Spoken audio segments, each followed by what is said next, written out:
I'm George. And I'm Bob. We're the Shipping Goblins from Beetle and Grips. Today, we're going to talk about the amazing Map Vault Collection. And with the Map Vault Collection, you get a bunch of gorgeous two-sided maps, all scaled for standard minis. Yeah, get yours now for the Map Vault collection from Beetle and Grim, and all the players at your table will be revved up and hyper because the only thing they'll be able to say is... Yeah, go ahead and do it. Zoinks! No, do it again. Zoinks!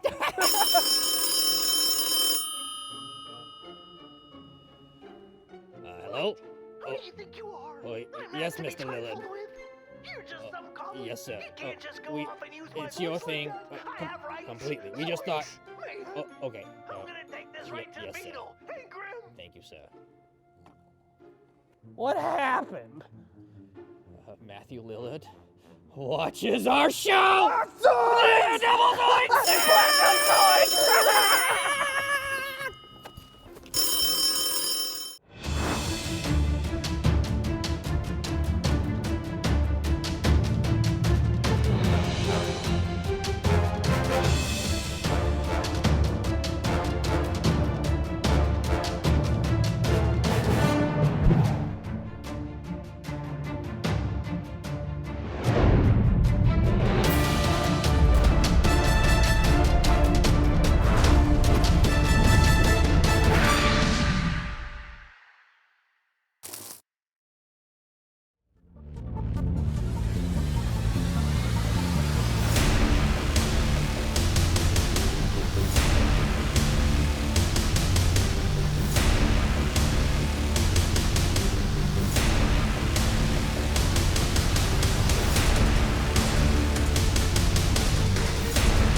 Hello, we should be working. Here we go. Hello, welcome to Band of Badgers. I'm just checking, make sure everything is there. I'm Dave, your GM for this evening, and this is Rise of the RUNELORDS by Peso. And these are, of course, my beautiful players. How you doing, players? All good. Doing good. I'm just It's me checking. face. That is Doing your good. face. Everyone's good. Thank you very much. So, as always, we say thank you quite a lot on this show. Thank you to Beetle and Grims, heavy supporters of everything we do. But most of all, thank you for being you. Thank you for watching, whether it's live now, whether it's YouTube 6 months later in the future. I don't know, whenever. But thank you. To show some of our love, you'll find in the box below me some various discounts. If you're watching this on YouTube, in the description below, you'll find some links to some various discounts with all the kind of various people that we work with. Since, well, we started this, 10 months ago? Wow! 10 months ago. We're nearly at the end. Wow! God, nothing else to say that. 10 months. Oh dear. Lockdown is nearly over, folks. Is that hysteria I sense? It could be. It could be. I'm just excited to see what happens next. That's all that is. Plus, for those of you watching live, we will be doing a giveaway sometime soon, somewhere in the middle. So stay tuned for that. Now, if you would like to support us, you can with our Twitch Prime subscriptions. And of course, we have a Patreon, all of which you can find either in the description below, in both Twitch and for YouTube. So do stick around. If you don't know what we do, we are here to support writers, artists, designers and creators from all around the world. So if you have something that you want to shout out to the TTRPG community, get in touch. Okay, don't just follow us on socials. Get in touch. If you want to come on the show and play some games, get in touch. If you want to come on and paint some minis, get in touch. If you want to have a chat and just hang out, get in touch. It's that easy, okay? So just make sure you do. Now, if you want to find out all about all our other shows, please do check out our YouTube channel, youtube.com/bandofbadgers. Hit the bell, like and subscribe. Subscribe is the most important thing you can do for us if you really, really, really love us. And also, just to point out that on Twitch, I think we're nearly... Are we hitting 800? So if you haven't already subscribed to us on Twitch, followed us on Twitch, please do. Let's see if we can hit 800 while watching the show. Might be able to do it. Might not. Let's see what happens. So Yeah, we're at 798 at the moment, so 2 more. cool. 2 more. 2 more. Let's do it. This is the stream. So, how is it? How are we doing, everybody? Yeah, Good. enjoying the warm weather. Yeah. It is a bit warm. I wish I had a beer. I've run out. Same. But the beer and pizza campaign has started. Thank you, Jen. If you're watching this, if you're there, I can't see who's on. Not yet, but It is live. The beer and pizza campaign is live. The beer yeah. So you need to pizza campaign. let That's me know if awesome. you're having problems, guys, because I'm getting red flags, bits and pieces. So let me know. Yeah, Use it's a little bit of buffering. Okay. So just keep me posted. So how, guys? What do you want to do? Where were you last session? We're in the I want to have mountains. 3 long rests Yeah. so that I can get my 3 con points back. Is that good? No, you're definitely not going to get rest. Yeah, I didn't think so. So last session, you found your way. You're deep in the Kodor Mountains, trying to find a mining station from a group of dwarves called the Veckers, which you found. But sadly, you found out it was haunted. Yes, it was. You progressed Incredibly anyway. haunted. You Yeah, ghosties. went through a few doors, and the last we left you in the last session was standing outside one last door that you actually haven't opened yet. Oh yes. I suppose we better do our usual listen at the door. So we'd been in every other room apart from this one. I believe so. So yeah, so this room here, you're all standing outside the door. This is the room you have not been in. Okay, and the only other door that we got is the door that goes back outside. Correct.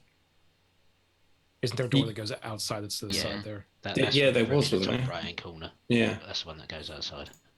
Okay. So we either leave. Can or you we imagine open we that- leave without opening the door? That is, Yeah. yeah, Dave, Like we're not hell. bothered. Let's just go out. Yeah. Oswald's not a problem. He's not a threat. It's fine. Yeah. No, But I that's feel, the room with all the treasure yeah. in. I feel like we leave, we're gonna pay for it. No, Yeah. we Still gotta open this here. door. So Yeah. The The wind. argument for coming here was to find some clues to follow to get to Jinsalas, wasn't it? Because they'll have hopefully a map or something that we haven't found yet. Yeah. So blah, blah, blah. Listen at the door then, I guess. yep. Perception check. Natural 20. Nice. Not good. Nice. Good start start. to Not the day. good. Okay, get my start. combat What that folder actually up. adds up to. That's a 20. It's a 43. Well Nice. done. You can actually see through the door at this stage. I've got an X-ray vision. He's looking for the keel. Right. Who Cool. would live in a house like this? Not Ghosts, you guys. apparently. So, I will let you in.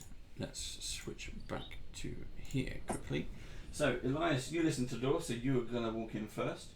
Yep. So, you see Elias. He opens the door.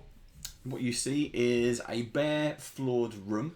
Has a series of iron hooks suspended from the rafters. The window in a far wall looks out over the edge of a cliff. And I like... Let me just check. Let me just check. No, that is the wrong one. I was correct. I was going to say, that's the That's room the one me, we went me before. and Yelena went in last time. Yeah. Yeah. Right. So this one is there's a large worn elk hide is spread across the floor of this bunk room. If only I had that one, which I didn't have. There is another old moth-eaten hide covers the entry into a small closet. A window looks out to the south. A crack runs through the thick panes of the southern window. A set of roughly made bunk beds stand against the north wall next to the door. An old coat with holes in its elbows hang from one post. The bunks themselves have flat straw mattresses and layers of heavy blankets piled at their feet. An old metal coal box rests on one of these, for use as a foot warmer. A rack on the west wall holds a crossbow, 2 axes, and a light wooden shield. Beneath it is a large leather chest, and a hooded lantern hangs unlit from the rafters. I'm gonna walk over to the crossbow and the weapons on the wall and just inspect them to just like look at their dwarven. I assume these are dwarven weapons. Yep. Okay, I'm just kind of inspecting the craftsmanship, looking at the weapons. Hey, Silek, any good? Well, I mean, they look like they're well made. I don't see any specific magical or special properties. I assume I don't. No, they are standard weapons. No runes. Not that I can see. No, they look pretty standard, Tulkas. Standard home protection kit. That's right. 2 axes and a crossbow. They haven't quite gotten our level of mastery yet. Looks like. Harrison makes a beeline to the leather chest. Oh, please be a mimic. Yeah. It's a death trap. I'm going to work my way towards the elk rug, not stepping on it, because I'm convinced that it's covering a very rudimentary hole in the floor trap.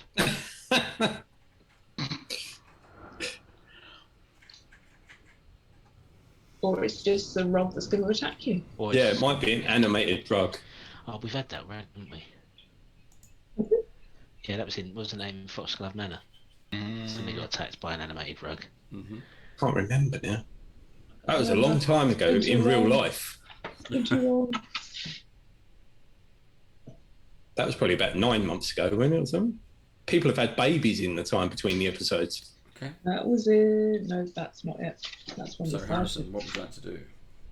So does the chest look locked? Is there a padlock or something on it, or is it unlocked? As in, does it look like it could just be opened? There is a padlock, and it is locked. That's where the good stuff is. It's where the sugar's kept. Does the lock look worn, or is it fairly new-ish? Like, as in, does it look fairly sturdy? It's not new. It's still as old as everything else is. It's not I will rusty. attempt to hit the lock to release the padlock with my short sword. Okay. So you hit it, boom, and it breaks. Okay. The lock And I will slowly open up the leather chest to see what's inside. Okay, you slowly open up the leather chest. It creaks as its leather has not been moved. Yeah, creaks open. Not much inside. Some bed sheets, some rags, scraps of paper. Not much. Okay. So nothing particularly of interest. No. Okay. I'll do a more thorough search if there's actually anything like underneath or anything, like a more thorough investigation. No. It's a leather chest. It's been pushed up Okay. against the wall. I wasn't sure if there was like a secret compartment or something that I could find, but False bottom. yeah. Yeah, false bottom. So I'll say leather chest is. Why would you lock bed sheets in a leather chest? It's weird, but you know, I say that out loud to the group, and So possibly they're magical bed sheets. maybe. Try. I will take out one of the bed sheets and try it on. Or what he will do is he You will turn put into a bed. he will put the bed sheet on himself and pretend to be a ghost for a few seconds. So as I you do that, really you're prancing hope around. that that's alive and it's going to strangle you. You're Harrison. prancing around with a blanket over your head, trying to. And as you do that, the wind comes into the cabin. Whilst The he's in shutter. the sheet, whilst he's in the sheet, I'm going to use conceal spell and cast ghost sound. I'm going to project the sound of a Harrison behind him. I'll immediately look backwards and be like, There's "What no the one hell there. was that?" I'll throw off the bed sheet as quickly as possible and then run to the other side of the room. What are you guys doing? Don't fool around like that. Not in this place. We don't need any more of these ghostly troubles than we already got. What has everyone else found? I just found some bed sheets. Is there anything under the rug? You lift up the old elk rug, and there is nothing underneath. The cupboard, then. You open up the cupboard. There's Go nothing over to inside. the cupboard. You said it was. Didn't it have a draped skin in front of it? It's or something? it's an old. Yeah, I'll have my axe in one hand and I'll do the classic. Be ready. Okay, you pull it back. All it does is the dust is just caked on it. You pretty much pull it off its runner, as you do. There's nothing inside. There's a few old pieces of clothing. Obviously, haven't been worn for a long time. Nothing in this cupboard either, people. Yelena is just going to go and sit on one of the bunks, like the bottom bunk. And because she's feeling quite rubbish, having had some con damage, she's going to cast Restoration on herself to try and get some of that back. Okay, if you want to, yeah. Will it work? I don't know how con damage works. I'm going to spend the spell anyway, I just don't know if it's going to work. Spend the spell, and yes, I will allow that. It's greater restoration, isn't it? It's just Restoration. Just restoration. Ooh. Yeah, so it's a level 2 spell. I'll say yes. Okay. I don't really want to burn Regenerate yet. Later? Probably. Not right now. Okay. She starts feeling better. Yelena, you're looking more like your old self. You okay? I'm feeling better now. I don't know what it was. My stomach just felt like it was, I don't know.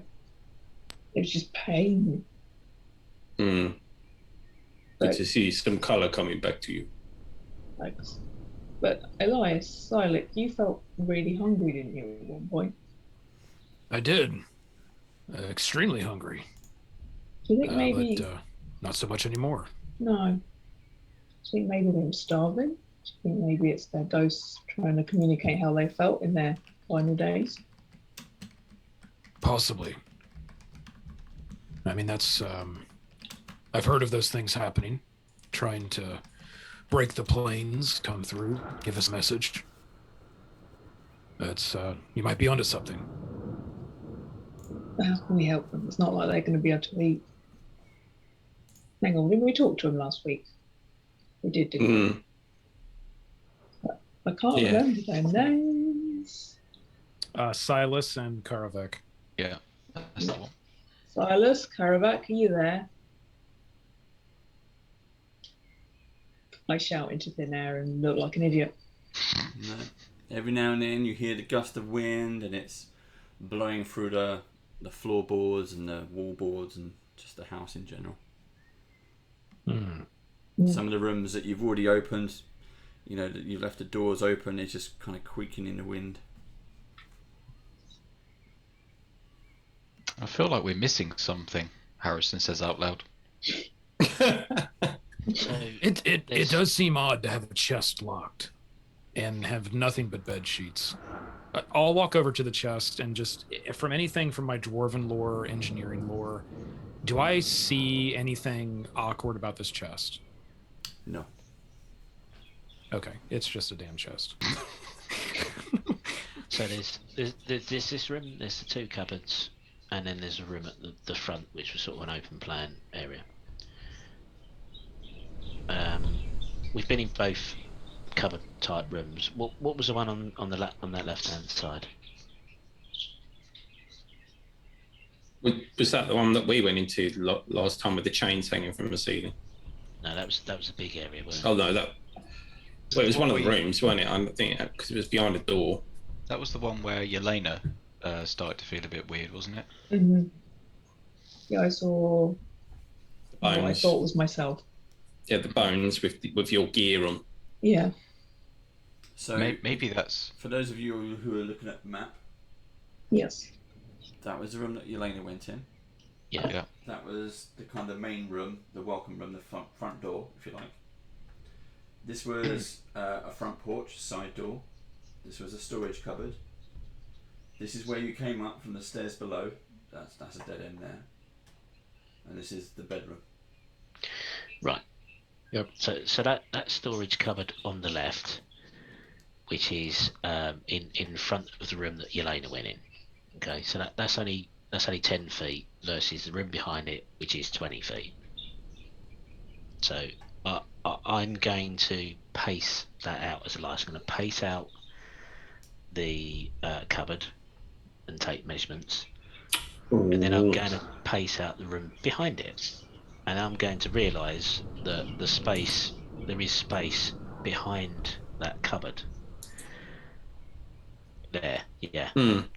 So I'm going to search for a secret door, because I believe there should be one, in the cupboard first, and if I don't find one in there, I'm going to go back to the room that Yelena was in and search there. And then after that, I'm going to go back into the corridor where we come up the stairs. I'm going to search there, so I get it from 3 sides. Okay. So you were going in the cupboard first? Yeah.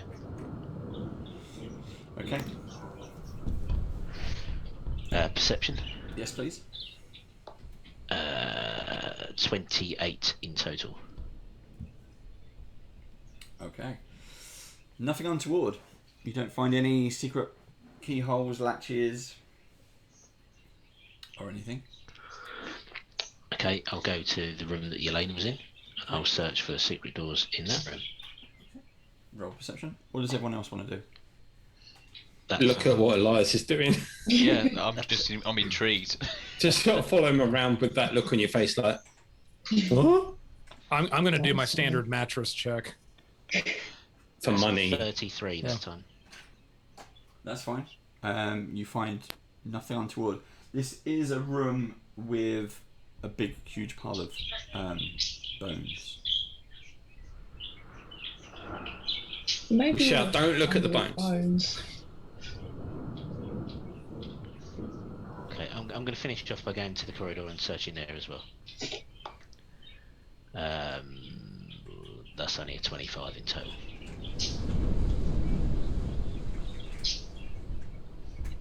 Okay. 25 is enough. You find what appears to be a concealed latch. Ooh. I would like to check it for traps, please. Okay. That is a 30 in total. It is not trapped. I will lift the latch and swing the door either inwards or outwards, depending on which way it goes. No, that's fine.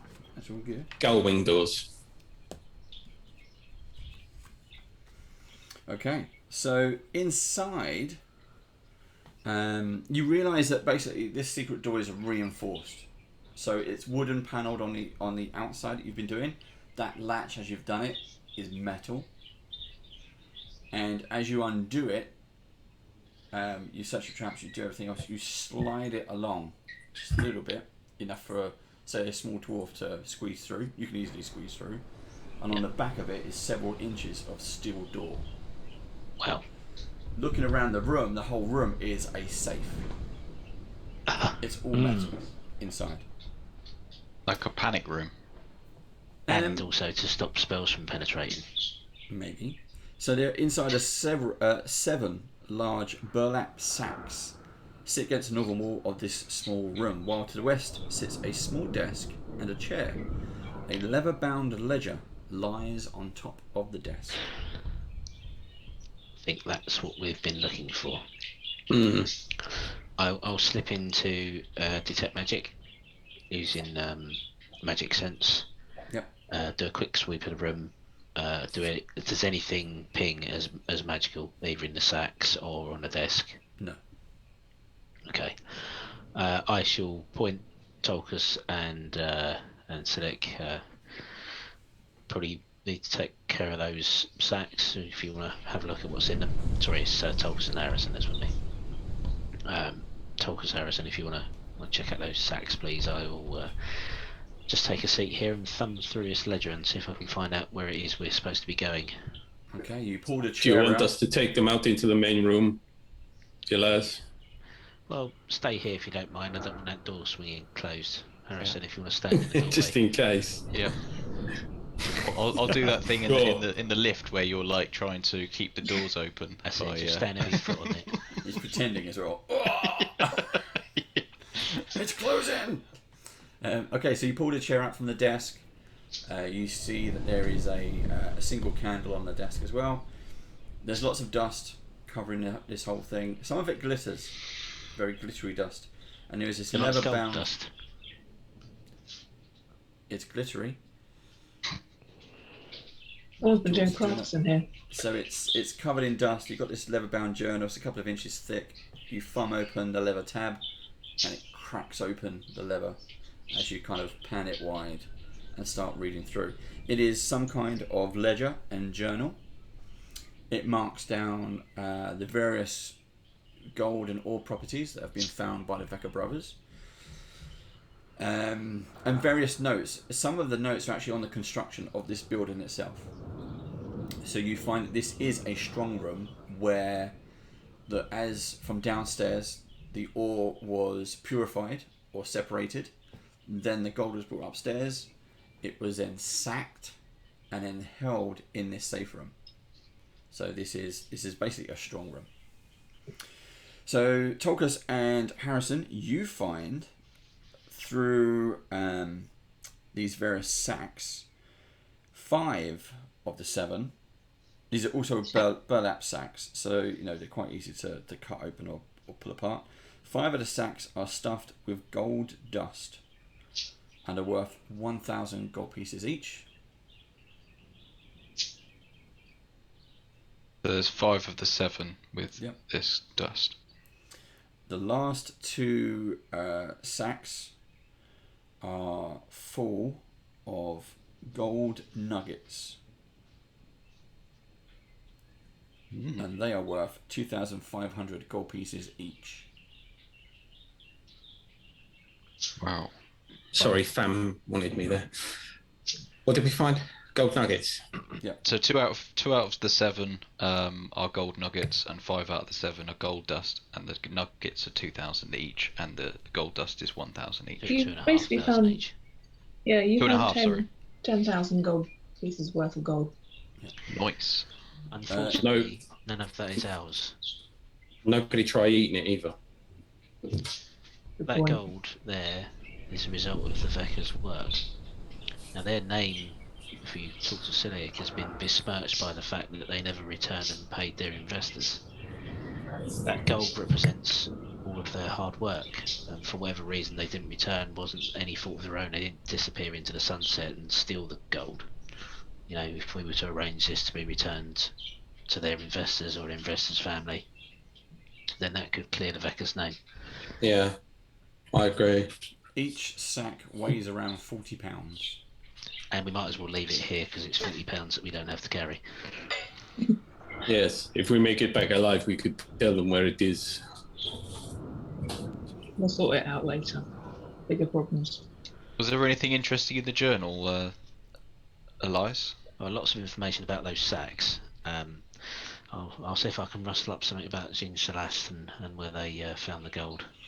Okay, so while you see Tolkien and Harrison pull out the sacks, the Harrison pulls out the last sack and notices a small metal coffer sitting on the floor, hidden behind the sack. What have you found, Harrison? Elias, as this is happening, you thumb through the ledger and you find mentions, notes, scribbles about Ch06. As you turn the page, you realise a few pages have been ripped out of the ledger. Typical. Harrison, you find this coffer on the floor. What do you want to do? So I'm not familiar with the term coffer. What is a coffer? It's a small metal box. Yeah. Oh, small metal box. Okay. I will pick up the box and examine the box. Okay. It is a small metal box.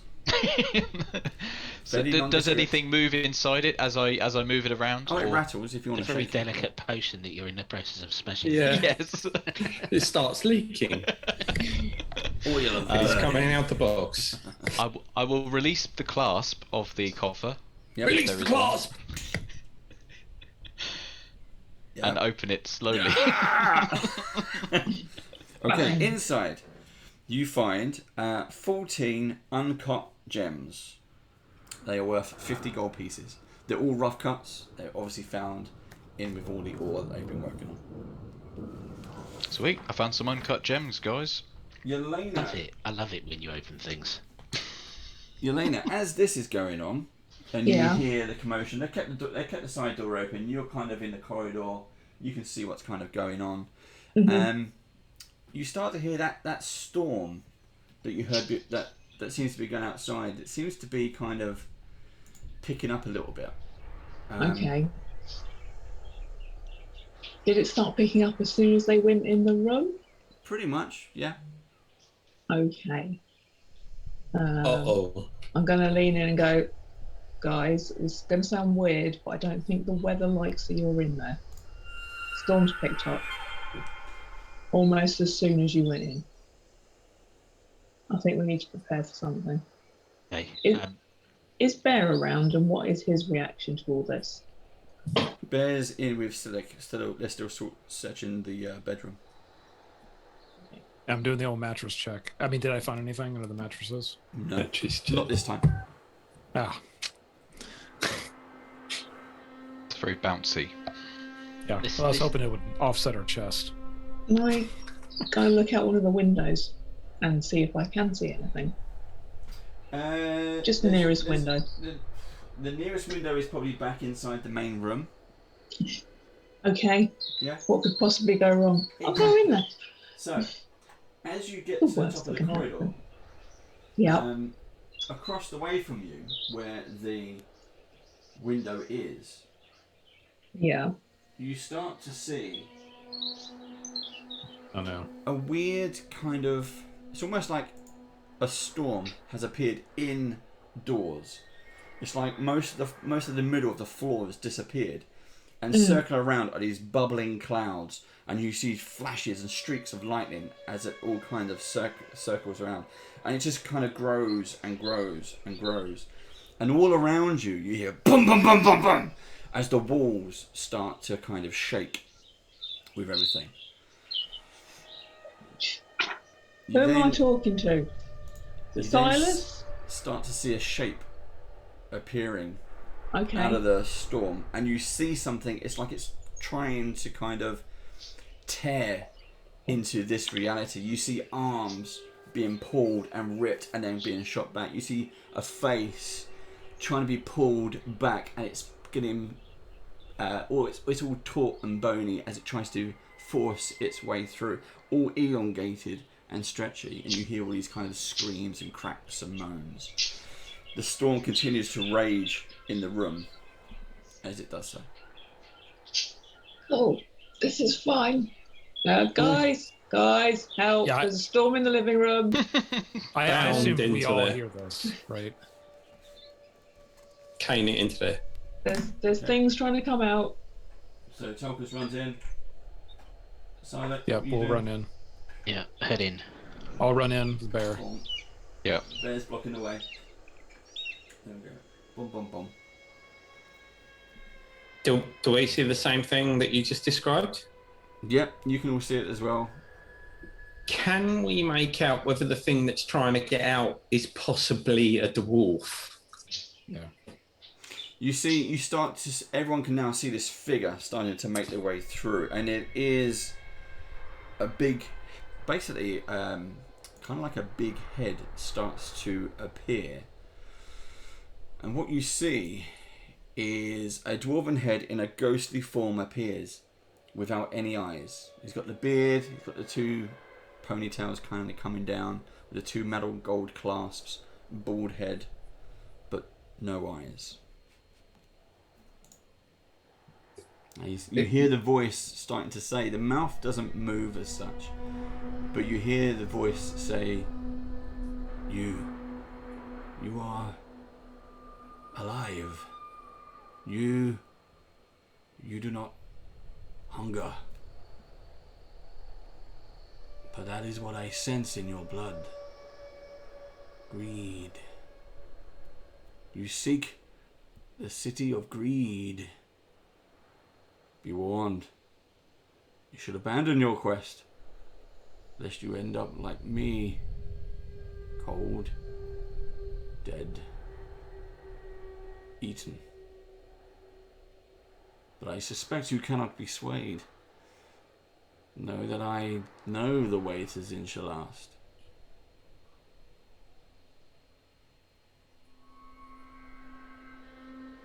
Can you point us in the right direction? Give you a bit of no paper, arms. can you draw a map? If You you got a mouse, find I'll my stick a pencil ledger, in your mouth. you will find the way. But Nice. Did you find anything in there? I found the ledger. There are pages torn out. There's a section that talks about Ch06, but I presume the pages that would provide us with a path or a map or guidance, they're gone. As you're explaining this to the group, you start to see the ghostly apparition of the dwarf is starting to twitch. The smoke is still swirling around him. And you start to see shadows in this storm circling the dwarf. He's in the middle. And while you're talking and discussing this, you start to see bits of him disappear. So he's being attacked by the shadows. or being taken back to where he's trying to get out of, something like that. So I'm guessing we've got a time limit on how long we've got to ask him questions. Yeah. Unless there's some way we can help him. Yeah, unless we can somehow drag him out, but that would be a bit weird, wouldn't it? Harrison will shout out, "How can we help you?"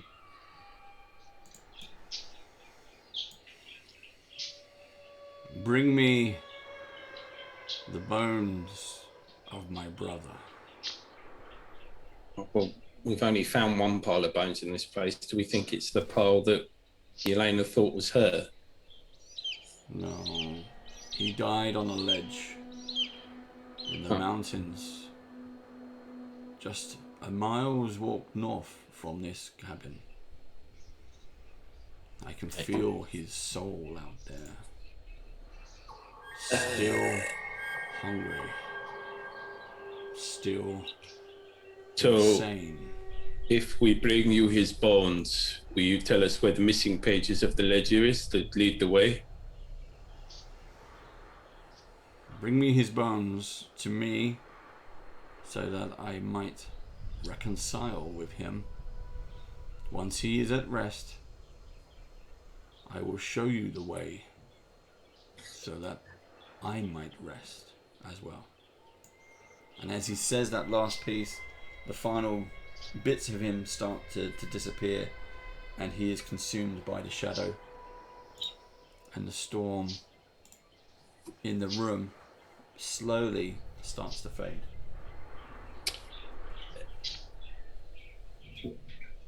He said a mile, didn't he? But we don't know.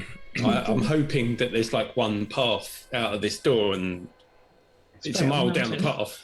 He said a mile north. Yeah. Yeah, mile north on a ledge. So, like right after this happens, I'm gonna sort of look down and under my breath, just kind of mutter to myself, "Silas, we'll find the bones of Karavak, and we will unite you with your dwarven brother again.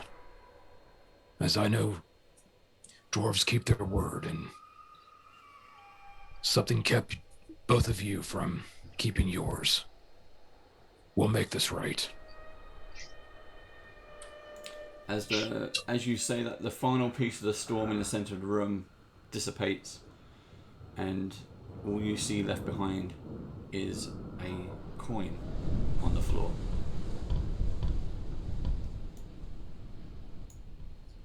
Ooh. A single gold coin. I'll walk over and pick it up. Okay. It's cold. Cold to the touch. Oh, that's a huge one on it, doesn't it? It's cold. I mean, is it like a gold coin? Yep. Gold. Gold. But it's like ice cold. Yep. That's right. There's nothing special about it, like No. what symbols are on it or anything, or No. I mean, was it? What did it? Is it appear that everything sort of sucked into this coin? Like this coin is basically No. holding It was the just essence literally of... just left behind. it's not a copy of Rupp's coin, is it? No. Damn. Gold. Always believe in your soul. Well, what's everybody think? We've got a coin that was left. It's cold to the touch. Seems to retain the property. I think we head north. I think we try and find the bones. Find the bones. Now, whether we return them here or not, I guess is up to us. But somebody took these pages out of the ledger. I'm going to hazard a guess it wasn't a ghost. Mm. So there's a chance that the brother took the pages for whatever reason. We don't really know what's happened here. So either way, we head north. That seems the next logical step. Yes. All right. I agree. I'll just slip the coin in my bag then. Okay. Compass. Okay. What would you like to do now? Head north, I Let's go. suppose. Let's go out the outside door. is in this room, Yeah, isn't it's it? side door. Okay. As you step out this door, it takes you out onto a porch, and you can see, because when you approached the cabin, you were downstairs. You were coming up the pathway. You had the basement area. Then you went 40 feet up. You realise that this is kind of like a plateau area. So there is, under the snow, there is a bit of a pathway, fairly well worn, and you can take it off.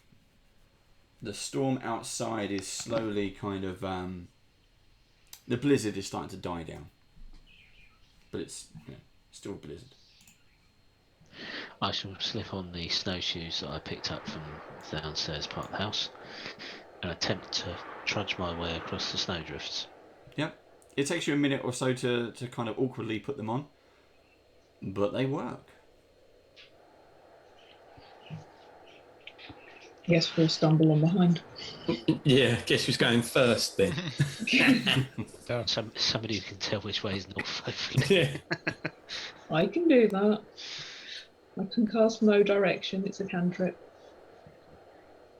It will tell me which way is north. Okay. And that way is north. Okay, go that way. Let's go that way. Okay, so you start heading off north. After a while, you realise... Hang on, I've just suddenly realised the person who should know which way is north is the one that's wearing the wayfinder in his beard. Yeah, I was thinking that. Didn't want to say anything, Steve, but cast a bit of side eye. Well, Mutters a few words. North. I just really didn't want to go first. That's really you've also Well, got you have to give Ranger. me the snowshoes, Rangers then. always know where north is. Yeah. Yeah, I mean, I can lead the party, right? But do we want the effectiveness of, is that gonna, because I'm not plowing through, right? Like rough terrain, difficult terrain, it doesn't matter for me. Like this is no problem for me, speed wise. Do we want Tulkas leading, like carving a path, or do we think it's going to slow us down if I go first? No, I think you go first. Yeah. I'm walking across the top of the snowshoes. Okay. You'd be moving anyway, so. All right. Well, then I'll take the lead. I definitely know directionally, and I'll kind of scan the horizon to look for anything that I can find that looks like it would be at elevated, like a ledge or an icy kind of cliff, or something that I could see as we're walking that direction. Okay, so you're following, as you follow the pathway north, you realise that the cliff face that's up on your sort of left is getting closer. Or maybe it's just you're getting closer to the edge of the cliff. So remember, this is just a ledge You've got cliff on the left, you're on the ledge, and then there's another sheer fall. At some parts it gets very thin, big enough for a bear to get past, but not much else. You end up adopting this kind of a single file. Yeah, can we also keep an eye out for the bones on the journey? Because they might actually be on this bit, just covered in snow. Yeah, that's the thing. So after a short while, as Silas said, it's only a mile away. So after a short while, in the snow, you see like a kind of a black lump, and as you get closer to it, it looks like a headstone.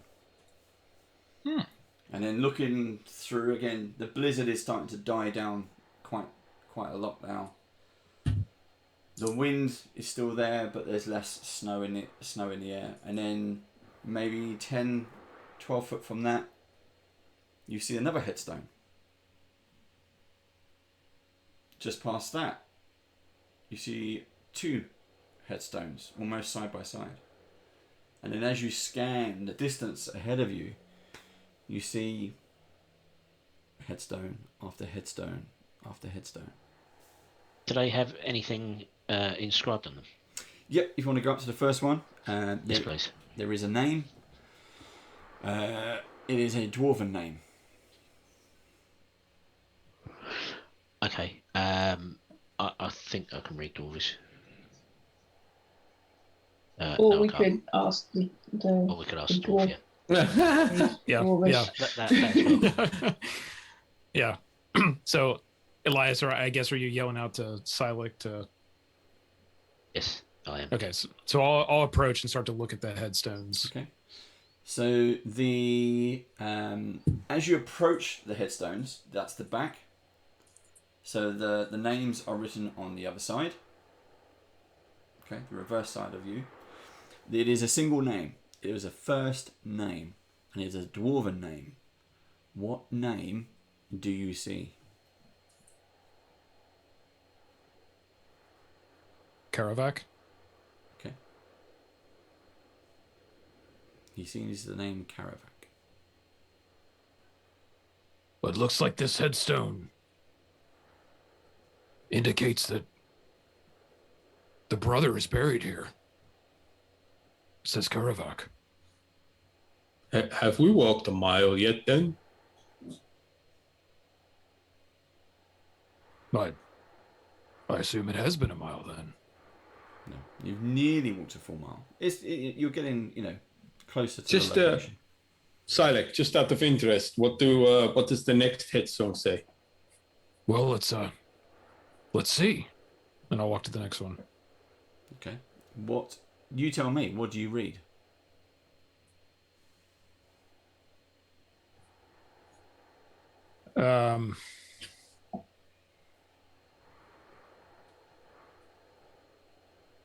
I read on the next headstone, Kalik. Okay. Kalik. Do any of these names mean anything to you, Silek? Not the second one. I'm going to continue to walk down the headstones and see if I can also find one that reads Silas. Okay. You keep walking down. You don't find one that says Silas. You're almost pretty much standing in the middle. You realise there's at least a dozen headstones just placed haphazardly. There's no kind of uniformity to them. It's not like a cemetery where people are in rows. The ice and the snow is just packed up against some of these and against the sheer cliff face that's on your left as you keep going from headstone to headstone to headstone. And then not far ahead of you, maybe 20, 30 feet, you see what appears to be a body. It's just pushed up against the rock in a seated position. You see the armor of a big burly dwarf,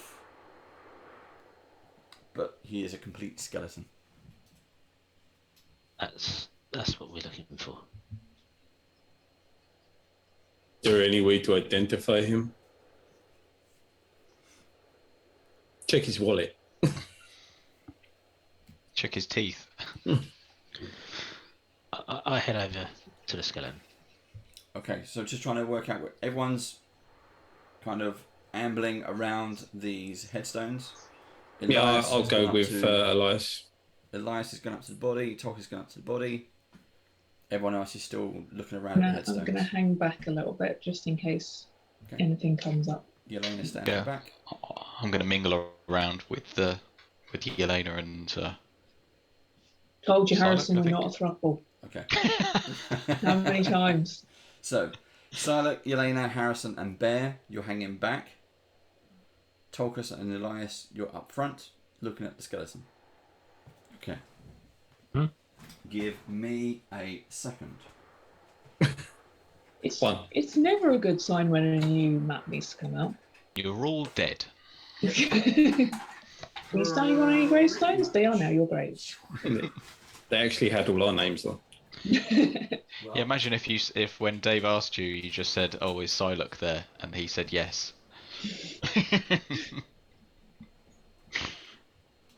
Then the next one said Bear.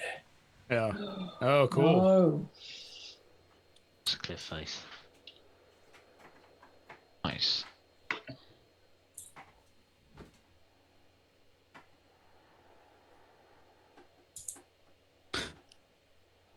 Right, I will swap this around so the audience can see as well. There we go. So this should be the battlefield as you can see it.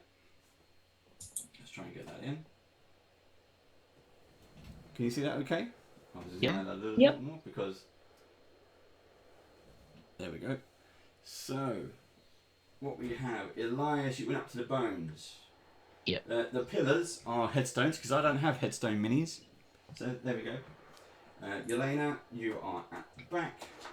Bear is at the back. This is the edge. Tolkien, you're down here as well. Where do you want to be? You won't see this black thing here.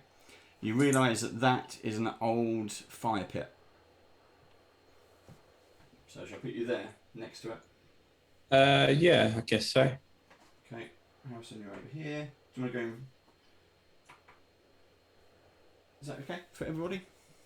See where you are. Okay.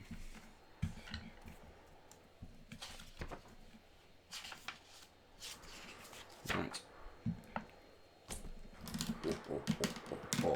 So, as you walk across, you hear the ice that's under the snow start to crack. Elias and Tolkien, but you make it safely across to the other side. This is the body of a dead dwarf. This is all the snow and stuff piled up. This is the edge of the cliff that's gone up above you, and this is everything that's down below. One second. There we go. There's lots to set up on this one.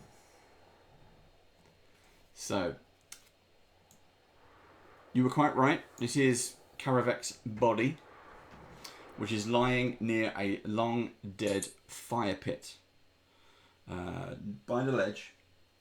It's frozen solid and by the cold mountain air, but he is a skeleton. But go ahead. So I have forensic acumen, Okay. which means I can, with a medicine check, try and ascertain the cause of death and realise that he's entirely a skeleton. But I'll just... Well, see, has he been killed by a wound that would have chipped a bone or something like that? That's really what I'm looking for. you're going to inspect the body basically. So I'm going to inspect the body, yeah. right. So you get up closer. You're going to physically go up to the skeleton. Manipulate him. Yeah. The Yes. corpse, as you see it, the skeleton is still wearing its padded armour, but is itself in a pretty bad shape. The body, the bones. Not only are the bones broken and mangled, as if it had fallen from a great height, but you realise that the body's legs end in charred, blackened stumps where the feet have been burnt off. So perhaps he fell into the fire. So, as you do that and you realise that, you hear, you lot at the back, you hear the cracking of the ice continue, which sounds a bit strange, but it does. Continues to crack around you. And then, bursting out of a giant hole in the middle, you see a couple of headstones just take off as this huge thing bursts out of the ground and the snow. It's a huge thing. It's a huge dear. thing. It is in fact a frostworm, but I don't have a frostworm, so we're using this mini instead because it's nice and big. What is it that you're using? That is a beer. Uh-huh. There you go. Beer? I don't know That's what awesome. angle is better for you, but there we go. It looks like something that normally ends up with me getting swallowed, so... Yeah. I was thinking Well, Remoras. yeah, Luckily, that's what I was flashbacking to. I was going for the Remoras, but it wasn't painted, so I wanted something that was painted. Luckily for you, though, Elias, this thing has its back to you. Then, out of the Abyss. what would you call this? The mountain side, the cliff face. You see a ghostly figure of a dwarf appear. It's a ghosty dwarf. As it starts to float towards you, it passes through its feet, or rather its jagged, bony points of feet, pass through the headstone. The headstone immediately freezes. So I will put him. Let's not touch him then. I will put him there. Hey, Ryan. So, everybody roll initiative. Oh, Okay. I thought it was going to Here be we a go. non-hostile. Ooh. Initiative. Inish. Right. Man, I'm not rolling very well. No, me neither. That is... Silex 35. 28 for Harrison. 1 second. Right. Silek is 35. 35. Harrison, 28. 28. It's low for you. Oh, sorry. Yelena, 33. 33. Elias, 3 and 4, 34. Tarkus, 32. 32. I thought I rolled badly. That's a lovely run there. 32, Yeah. 33, 34, 35. Ooh, okay.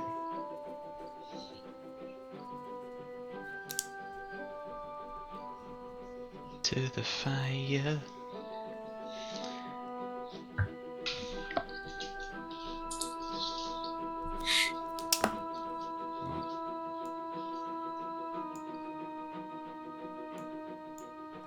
Okay, the worm bursts out the ground and immediately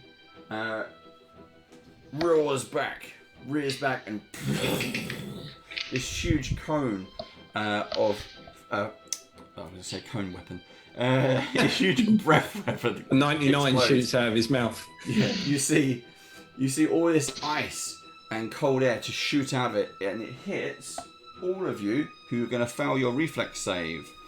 So every We've been told. yeah. We are. Why? Really? Why are we going to? It's probably going to be an impossible roll to get, but... Go for it. Well, yes, a nat 1. Definitely. Oh! So... The curse of the DM strikes again. I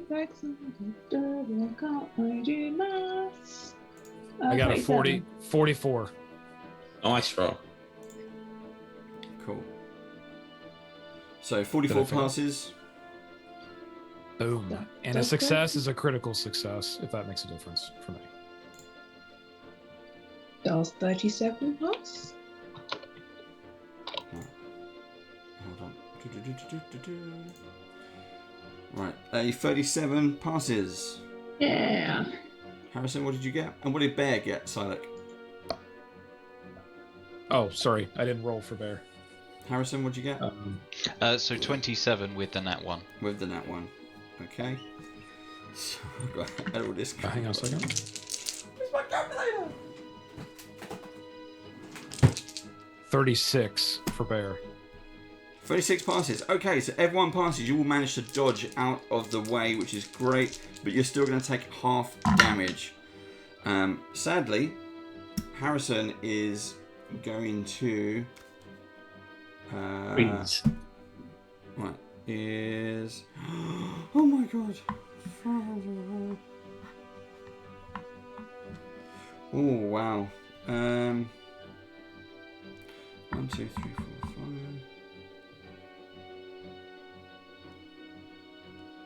Okay. Nice knowing you all. Yeah. Just get frostbite. Don't worry about it. Okay, Harrison takes 63 points of damage. Everybody else take 31 points of damage as this blast of air comes from it. Okay. Even Wow. even for Silik with the critical success? Yeah. Not with a critical success, no. Yeah, I'm legendary in reflex, so Okay, my that's successes are critical success.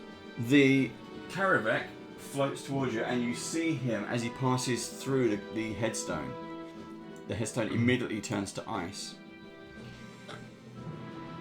He's going to try and attack Elias because he's in the front. That's not. It's 24 to hit. That's not a great hit. That's a miss. Okay. And it just seems to almost pass through you. Just his hand. As he continues on, floating.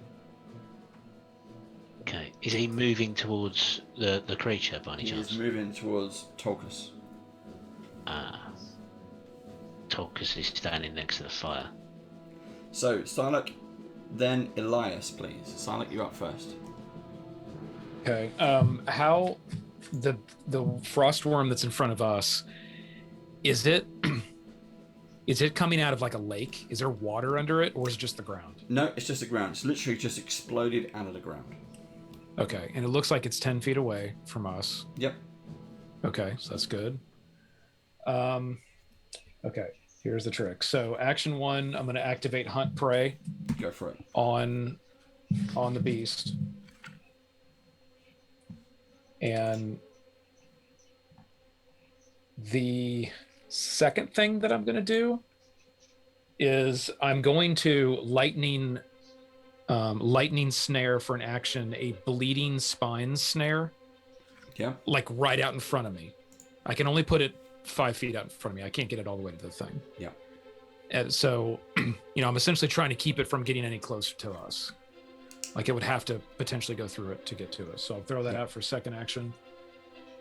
So that flies out, and you see all these like vines and spikes and everything come up out of the ground. Just be like ready to trap. And then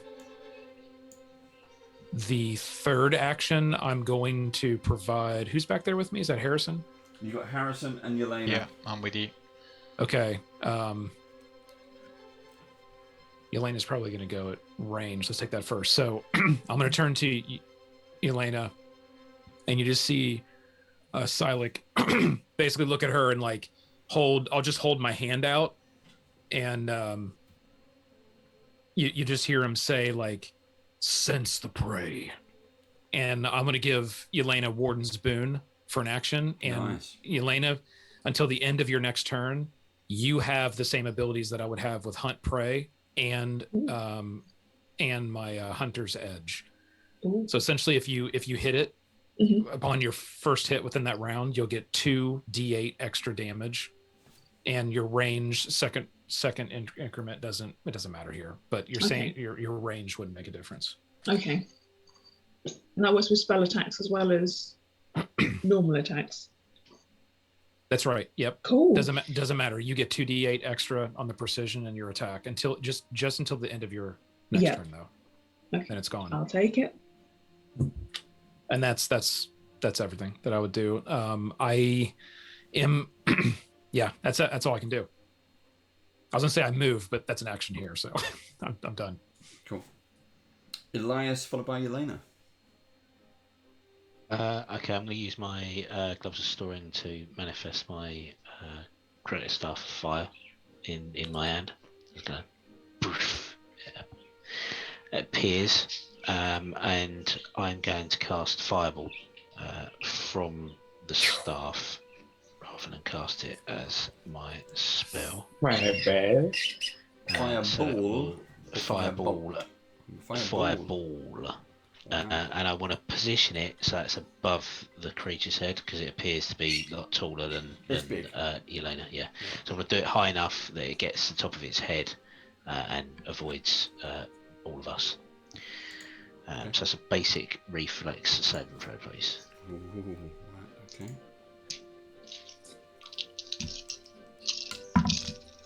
Oh no! Yeah. I got 21. No, that's not good enough. Okay. I didn't roll that well. It's only 18 points of damage. 18. Roll that well at all. So 18 points of damage as this fireball bursts above his head. Bursts. And then what I would like to do is, because I think the ghost is moving towards the fire pit, I'm going to move to the fire pit and reach down with the staff of fire and ignite the remnants of the wood or whatever is in there. So with the staff of fire, you can just touch flammable objects and they burst into flames. Yep. So I'll put you there, and you. Yep. So now we have a small campfire going. Whatever is left is burning, and the creature's hopefully head is on fire now. Okay. And that's my go over. The fireball burst. It hurts, but it doesn't catch fire. The giant worm. The fire pit is not as big a fire flame as you think. There is some remnants in there, but it's all well weathered and damped and everything else. It's frozen time and time again. But you do coax it, so there's something in this fire pit. Okay. Okay, Yelena followed by Tolkus. I'm gonna point my staff up at it and go, "That sounds like a good idea, Elias," and I'm gonna cast Burning Hands at it. So could you make a reflex save, please? Okay, it didn't work last time, and it didn't. I don't know. No, 24. No. This thing does not have much reflex. It's a big worm. That's fine. I'm fine with this. Could have been better. Could have been worse. 6, 12, 14, 19 points of fire damage. Okay. Did you add your 2 extra d8? I did, yes. Oh. I rolled a 2 and a 5. Okay. I did roll 2 6s. Okay. It helped. All good. Every little helps. So thank you. Yep. And I'll just shout, "Tolkus, one for you." And that will be my turn. Tolkus followed by Harrison. Right. Tolkus is going to use one action to attempt to get to the back of the creature and jump on it. And because he's going to need a hand for steadying, he's going to pull out his flaming battle axe instead, because he won't have 2 hands to use his great axe. So what would you like me to roll for jumping on its back? Do you want to do? Are you doing a straight jump onto its back, or are you using like the headstones as steps? I think I could probably do a decent jump. Because you have this one here. You're here. You could vault across if you wanted to. Yeah, I don't want to make it too complicated because that will put the difficulty of the roll up. It will, but you are pretty much indestructible. So yeah, I'm just trying to think because it would be. Oh, my computer's just gone funny. So, what's going on? Got stuck on scroll. Boom. Yeah, so I'm going to do like a proper powerful, what I guess would be considered a standing long jump or something to get on its back. Yep.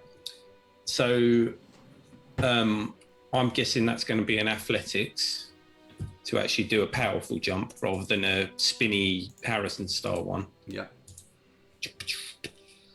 Right, it's not a bad roll, so that should help. I've got quite good athletics. Yeah, 44. So it's 30 plus 14 on the dice. Yeah, that's fine. So you have to apologise because I can't see the map. But has it got bony protrusions on its back or something like I saw? No. In fact, actually, wait, if you're watching it on Twitch, what I can do is you see. I'm loving where this is headed. I will bring up what the worm. So the worm actually looks like this. It's this big kind of armored back worm with this central eye and pincers. Okay. So if you're watching it on Twitch, you will be able to see it there. And then Karavek, the ghost Karavek, is just kind of floating out the mountains. But they show in the picture they show he's got feet, but he doesn't have feet according to the description. So he's big. He's big for a dwarf as he slowly kind of drifts towards you. Okay, that's cool. It does have scaly protrusions off its back that I could hang on to. Yeah. So that's fine. You have purchase, yes. Yes. It's so, he has got feet, isn't he? That's a bit weird when the description says no feet. So I, with that roll of 44, will do a powerful leap onto his back and grab onto one of the protrusion things. Yep. That's sticking out, and then with my flaming battle axe in my other hand, I'll take a great big chop at him. Go for it. And that is going to be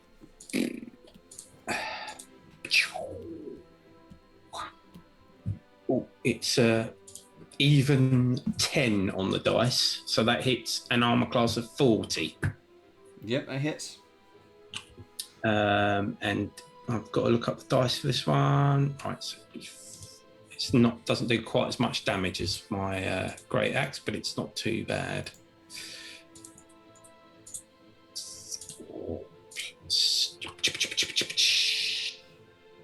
Right, it is 25 on the dice plus 14.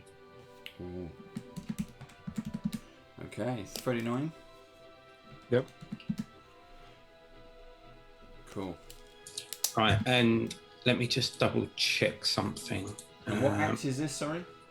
It's a flaming battle axe +1. Flaming striking battle axe +1, sorry. It's the one I lent Harrison, but he never used it, even though it's really good.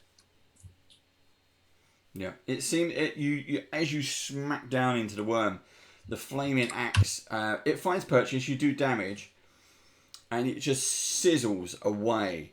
I mean, the amount of steam that's coming out of this beast as you slice into it from its back, you crumble the kind of like this armor that's on it, and just looking good. Oh yeah, that's okay. That and that's 3 actions because power attack is 2 actions and moving is 1 action. So okay, Harrison. I was going to do a powerful leap as well, but it seems that Tolkis has beat me to it. But that should be thinking about it. There's always room. There's room for 2. It's big enough. The Foxglove brothers The difference riding is that Tolkis jumped onto its back. You would be jumping onto its front. I'll shout out to Tolkis. Tolkis, let's do this as a team.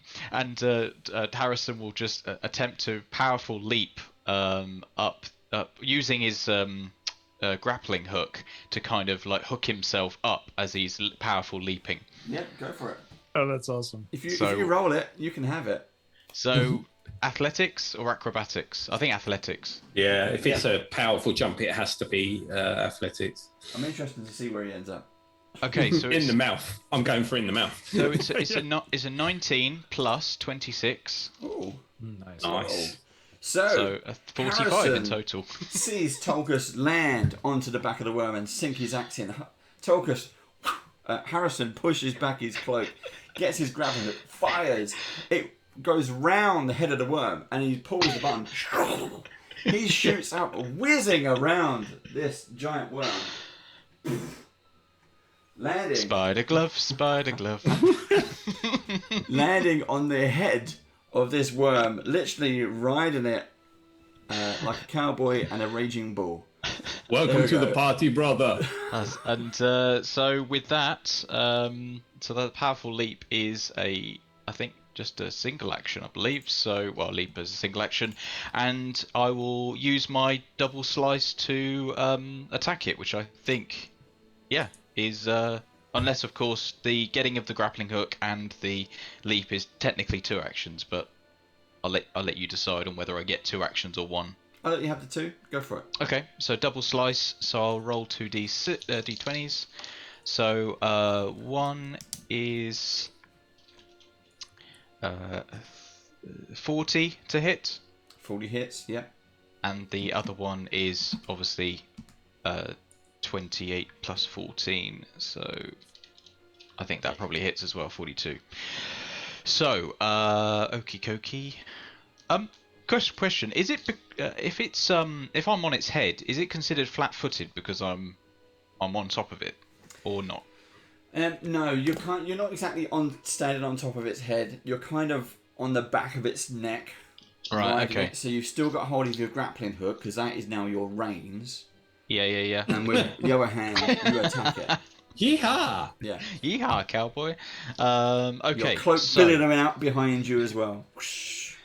Right. So here we go. Ride this thing into oblivion. Let's do this. So okay. So 3 points of electricity damage plus 9 points of slashing, and that is the end of my turn. And I just do it with a flare and give the thumbs up to Tulkas and say, "Let's do this. Let's go." Okay. Top of the round. The worm doesn't like all this stuff going on. You hear it roar. But it can't do anything. The breath weapon, it can only do once every 4 rounds. The jaws, it can't attack you. It's on its back and it can't rear around. But it is in pain. Be like a dog trying to get its tail. Yeah. So now it's going to focus on Yelena's right in front of it. Oh no, we've done bad. So you should see the numbers. Oh wow, that was bad. You see the numbers this thing's got, and I nearly rolled a 1, but I didn't. Does a 32 hit you? Oh, does the 32 hit me? I'm not sure if it does actually. No. No. Wow. Yay! Okay. Whee! Second attack. Out of the way. Ooh, this could be, and then minus 5. 35 hit you. That is my AC. Yeah. I'd rather it didn't. So it rears up with all the pain it's doing, and its single eye clocks onto you, and you see its mandibles open up as its mouth starts to stretch. All the saliva and all the gunk inside it. You see its tongue flashing around as it comes down to bite you, and it hits. Oh, okay. No. Okay. 8, 9, 10, 11, 12, 13. That's 23 points of damage. Don't like it. Oh, yes, my beauties. There we go. But these mandible things, as they tear into you, you take an extra 12 points of persistent bleed damage. Oh no. Oh, I need to heal dear. myself then, don't I? Ugh. And it's going to try and munch on you again while you're in its mouth. No, not looking good. That is very low. That's 26. No. No. She just swears at it in Orcish. Karavek. Elias, you see Karavek looks down at you, is not bothered by you at all. It turns and starts to float towards Torcus. Ignoring the tombstones, as it passes through, whatever blocks its path instantly turns to ice. And then it tries to reach out to you, Torcus. I'll give a shout. Tolkus, watch your back. Watch your back. It's Karavak. Watch your back. It's What Karavak. song is that? I don't recognise that song. It's not as good as the one that's in chat though. Okay. No, that was pretty spot on. Yeah. Anyone As else Elias think starts to beatbox. Anyone else think Karavak sounds like a chocolate bar? Yeah, I just want the Karavak. Karamak. Yeah. Right. Yeah. No, with extra nuts. I rolled a keep 16, thinking which it's a does not hit you. detective. Sorry, no, a 16 does 16 not hit does me. not hit you. No. I haven't got anything above 10. Really? Yep, it's not going to get you at all. Okay. Look, there's a Silent. ghost. And Elias, please. Hey, ghost, can't you see I'm busy? I'm sorry, you say it. I'm up. Silek and Elias, please. Silek, Okay. I don't think Bear had a go last time. Did we forget He Bear? did. He's part of my actions. Okay. So, Silek. Okay. Okay, let me make sure. Elena's not in the mouth of this thing right now, right? It is. It's holding her in its mouth. It's kind of Oh, leaning I didn't know down, that. curved down, and it's just got her. And she's swearing in Orcish still. Okay. Elena, hang on. Harrison, great move. Love the passion. Harrison gives a thumbs up. Yeah. Which I hand, will- Harrison? Which hand? Yeah. His third one. Yeah. Yeah. The Yeah, the That one head, the glove on the head. the glove on the head just. Oh man. Didn't know we were traveling with safer people, Bronx. But Okay. that's fine. Yeah. All right, Hunt Prey's activated. Bear's in range, so I'll yell to Bear. He'll get a free attack to start it off. Bear, why don't you show that worm some love? And Bear's going to attack with claw attacks. Is the trap that God. you put down blocking Bear? Well, the way it works is the creature has to enter the square, Okay. like physically step in, like enter. So and does Bear have a 10-foot reach? Bear has a 10-foot reach. Fantastic. So that'd be your ruling if his arm going through it would trigger it, but No. technically it shouldn't. If he stepped forward, then he'd be in there. Yeah, the trap. he's got 10-foot reach. Rolling shitty tonight. Okay, that was a Come on, Bear. 30 to hit. Yeah, that hits. Oh, sweet. Okay, so that will be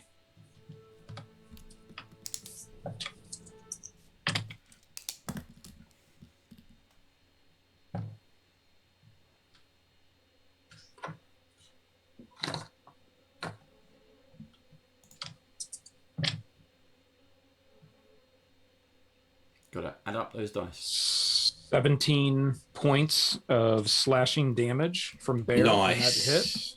Good hit. Okay, and then that's his free action. Okay, and then what I will then do is, no, I'm not going to do that. I'm gonna command Bear for second action first action. I'm sorry, to move over to the side. So I want to move down, still staying within 10-foot range, Okay. So but as moved Bear, kind of to the side. you want to kind of go this way. That's right, around the trap and staying within 10-foot range, right there. Yep. Yep. So as Bear makes that first initial claw attack, you're doing like the underbelly, the soft underbelly of this worm. Okay. Yep. Because armored on the back, soft on the bottom.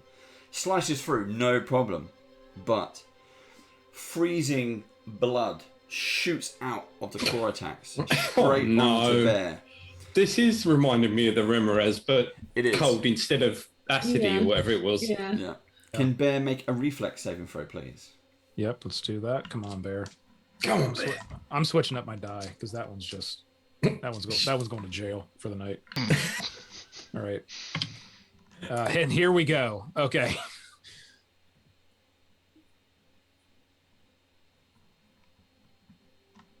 Josh, you need to patent that dice jail idea before someone else does it. Oh no, Wormwood already did that. Oh bugger! Yeah, they already made the dice jail hex tile. It's a 41 reflex save. Well done. Nice. You take half damage. 14, 15. Pencil. That's 23 points of damage. You take half.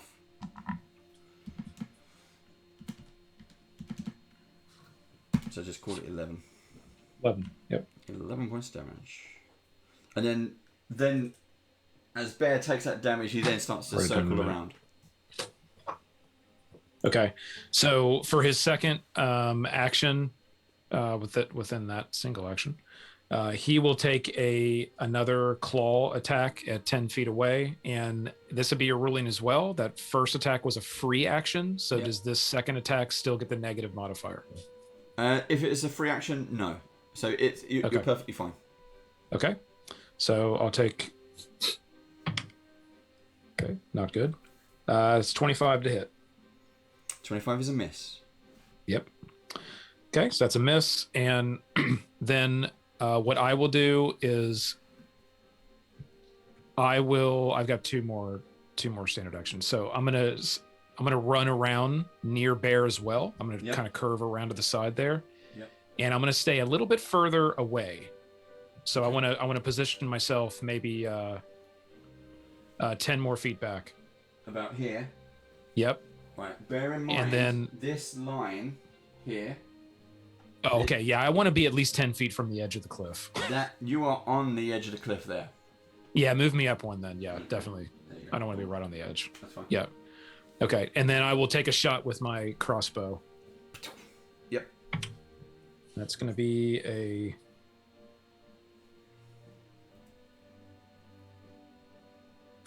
Five, 46 to hit. That hits. Ooh, nice. Okay, and then...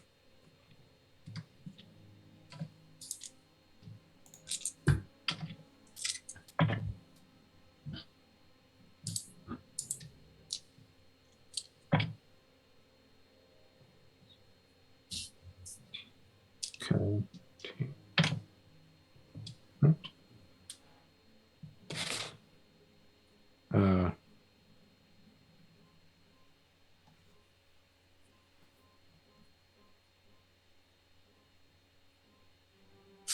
30 points of piercing. 30 damage. That's a good hit for a crossbow. Yeah, well, I've got all these extra things. Yeah. Hunt, prey, crossbow, ace, extra damage for weapon specialization. Sinks deep. You hit it in the soft underbelly, and the bolt just disappears straight through. Nice. Not all the way through, but awesome. The bolt is not sticking out; it's gone in. Sweet. Anything else? And then, yeah, that's end of the turn. But bonus action, if you allow it, I will yell out to Karavac. Yeah. Karavac, we mean no harm. We've spoke to your brother. You must be united. Karavac, as he's floating there near Tolkus, you see it kind of turn around and acknowledge that you called out its name. And as it opens its mouth, it doubles in size. And all you see are rows and rows of sharp teeth. Excellent. This is fine. Okay, We all float Elias, down here. Followed by Yelena, please. Did we mention we know your brother? Okay. The fire is lit next to me. I reach down into the top of the fire and caress some of the flame while I complete the spell, produce flame. So I bring my hand up almost like a snowball of fire. I throw it in the direction of the worm. and that hits armor class 30. Spot on. Yep. Okay, so that will do 4, 8, 10, 15, 20, 25 points of damage. Sorry, 25. 25, yeah, 25 fire damage from the small globule of flame Nice. thrown Okay. at its back specifically.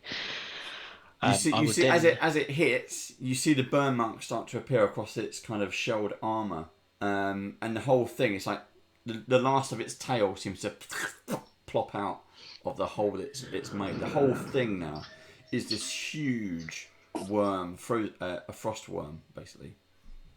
Okay, I'd like to make a beeline towards Yelena, try and assist her somehow. Not this round, obviously, because it would just be me moving over towards Yelena. But as I run across the battlefield in her direction, I'll look up at Harrison now that the entire creature is on the surface and not partly submerged, and I'll shout, Harrison, stab it in the top of the head, put all your weight on it and lean towards the edge of the cliff. See if you can drive it over. Oh, and me on the back. Yeah. So which way do you want to run, Elias? You going this way? The straightest route, so straight across. Straight. Well, it would be diagonal. Is the straight route that takes you to the worm, or you can go towards bear.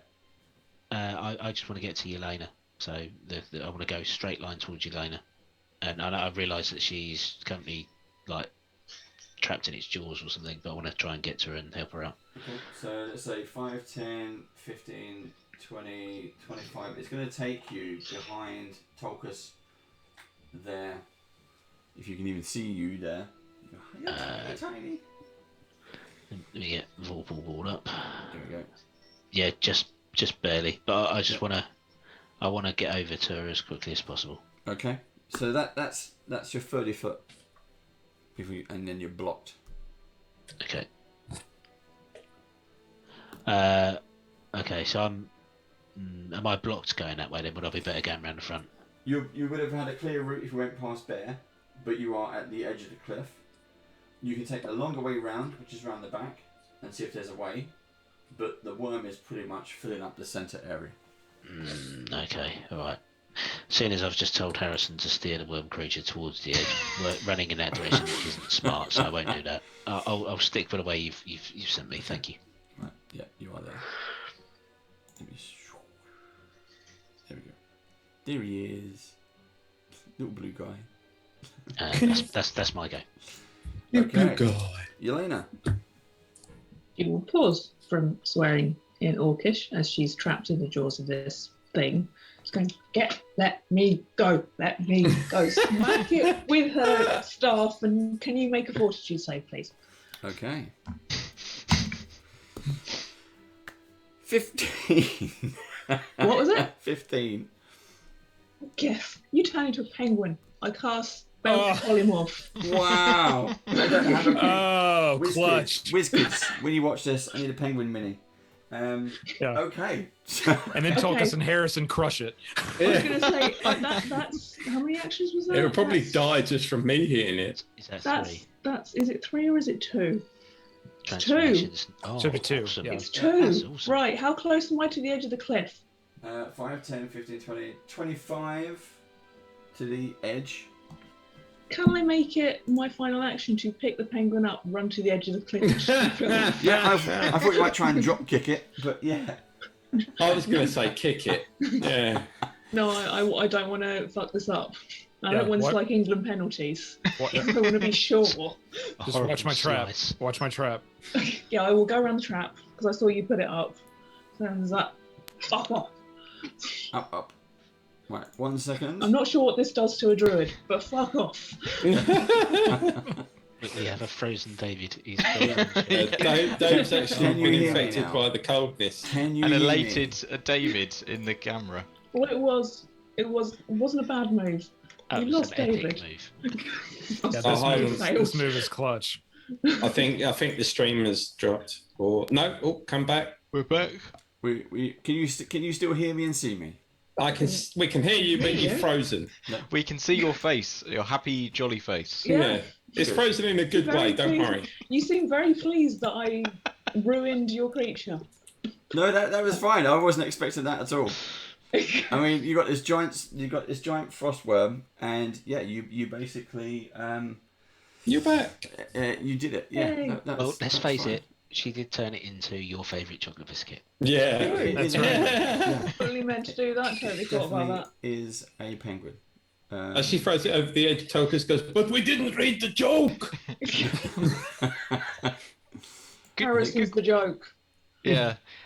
What happened with me and Tolkus on the top of the creature? Well, we'd have just plopped to the floor, wouldn't we? I suppose. Yeah. You've literally just you're both fine. You drop to the floor. Suddenly you realise that Yelena is running towards you. Carrying a penguin. Picking up a penguin and then dashing to the edge of this cliff and just throws it off the cliff. Amazing. That is a best way of finishing off a creature I've ever known. Well done. Maybe next time start with that, Yelena. I thought the fire was going to work better. Brilliant. Oh, Dave, you there? Yeah, I'm here. Yeah. Okay, you're stuck. You're stuck again, but it's not in an embarrassing way again, which is quite freaky. Because usually when you get frozen on a video, it's like when you're going, or something like that. Yeah. You are kind of gazing into the camera like, oh my god, what's coming next? My god, they just did this to me. They just penguined me. You've been penguined. You've been penguined. Okay, so that one's gone.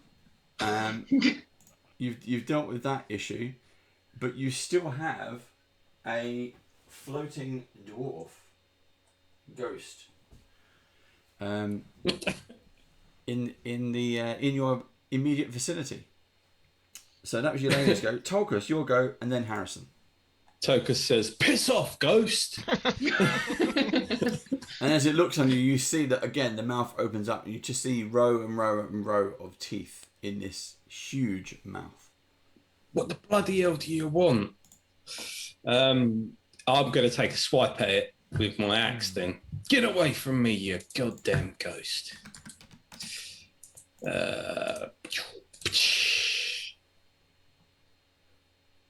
Does a... Why do I always... Does a 41 hit it? A 41 does hit. Right, so...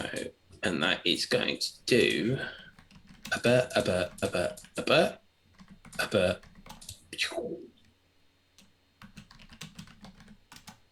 Right. It takes 18 plus 10, so that's 28. And 2 points of that was fire damage. I don't know if that's relevant, but I'll tell you anyway. No, that's fine. So say that again, how much? That is 2 actions. Yeah. So with my final action, I will do... What was the damage? Would I say 38? Was it? Anyone? Brain has held on to that information. It's the reason it's wiped out of my memory is because I went and 2 of that is fire damage, and that's right. now what I've got in my head is 2. I've got loads of windows open. I remember 28, and then beyond that, it was 28 because it was 28. Okay. And with my final action, I will do a brutal finisher on it, and that hits an armor class of 45. Yeah, that hits. And Marcus J, thank you for following. That almost is that 799. 799. From it. Come on, let's hit 800 tonight. Get all your mates on. Tell them to follow. We just need one more to get 800. And that one does 25 damage. 25. The first one was 30. Thank you, chat. Oh, 30. Nice one. So it's 30 and 25. 25, yeah. 30 and 25. Okay. Piss off, ghost. I can't do a New Zealand accent. Yeah. A South Ghost. Cool. That's South African, wasn't it? I don't know what that was. It was something. So. Okay. Harrison. Is the ghost airborne, or is it Yep, as in? he's floating. I That's would why like. he's on this invisible stick thing. Like a really good fart. I would like, if I may, to throw my throwing knife at him. Yep. With a felling strike, which means that I can ground an airborne foe, which I've never used before. So if I make a strike, if it hits and deals damage to a flying target, the target falls up to 120 feet, and the fall is gradual enough that it causes the target to hit the ground. Target takes no damage from the fall. So, yeah, it just falls to the ground basically, but takes the damage that I attack it with. Okay. And what are you attacking it with? My throwing knife. So I'm literally throwing it at the ghost with the throwing knife. So that is a 37. A 37 hits. Okay. Come on. So before you roll, Yep. is it a magical throwing knife? No, not anymore. Okay. So as you throw it, it hits him dead center in the face. And just goes straight through. It goes through. Ah. And your knife goes down off the side of the cliff. Okay. So I'll say. It stabs a penguin. Yeah. The penguin is there on the floor. Velocity. And it's just... Yeah. But he survived the fall, but a knife just went. Yeah. I scream out, I shouldn't have gone in that bloody pool. Also, your glove from the head just falls off, and somehow on the way down, it ends up on the penguin's head. Yeah. So that's and you're wearing the wrong trousers. I think that was 2 actions with the felling strike, unless of course we consider my getting the throwing knife to be 1 action. So with the 1 hand that I have remaining, I'll use the shocker to attempt to attack it in the air. I mean, how high is it in the air? It's only floating about 5 foot. Actually, I would need to have moved to get it. Not even that. It's probably more like kind of 2 foot away. I don't have a smaller floaty thing. Yeah. You don't have a floating mini. Why not? So I would need to move to get it. So I think moving to it would. I would hold an action. If it gets near me, I'll attack it with the shocker. Okay. If that exists in Pathfinder, I've never actually held an action I'm before. not sure it does, but I don't know. You just say it, and it might happen. And it happens. Yep, that's perfect. All right. So if it gets near me, I'll hit it with the shocker. Cool. Top of the round, Karavek floats further towards. I know what I can do. Tolkus, and tries to attack again. Oh, that is a 32. That's not going to hit though, is it? No, sorry, dude. Bastard. I can't hit. That was a 3. I basically rolled a 19. And with my +2 attack, I can't hit you. Well, you DM discretion. You could always say a natural 20 hits. I would, but I rolled a 19. A 19. It was close, but no cigar. Exactly. The other 2 actions are under 10s, so I cannot even get. No, my armor class is 36. Okay, so Psylocke followed by Elias. Okay, I'm gonna once again yell out, Karavak, we've spoke with Silas. Your brother does want to unite. I'm not sure what happened between you two, but stop this madness. And then I'm gonna reach down and hold out. I'm gonna take off my dwarven ceremonial dagger, and I'm gonna hold it out towards Karavak, in a show of sign of kinship, of doing the right thing from the dwarven perspective. And I won't say anything. I'll hold the ceremonial dagger out, just staring at him.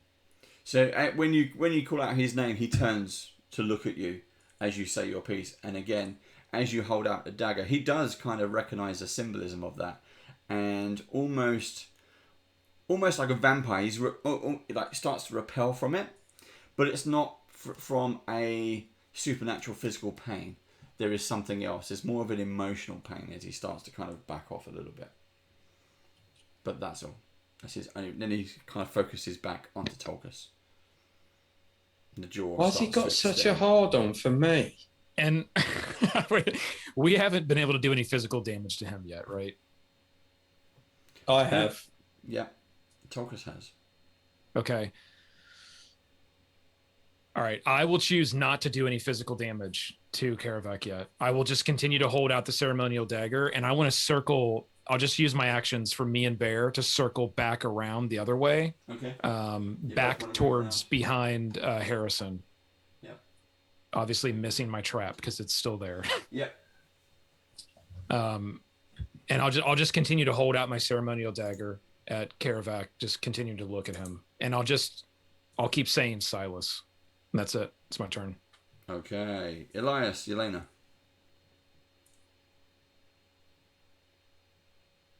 So his brother wanted the bones returned, and this thing sort of came out of the wall near where the bones are. And for whatever reason, he's going after Tolkus, and for the life of me, I can't remember what Tolkus has picked up in the house that he could possibly want.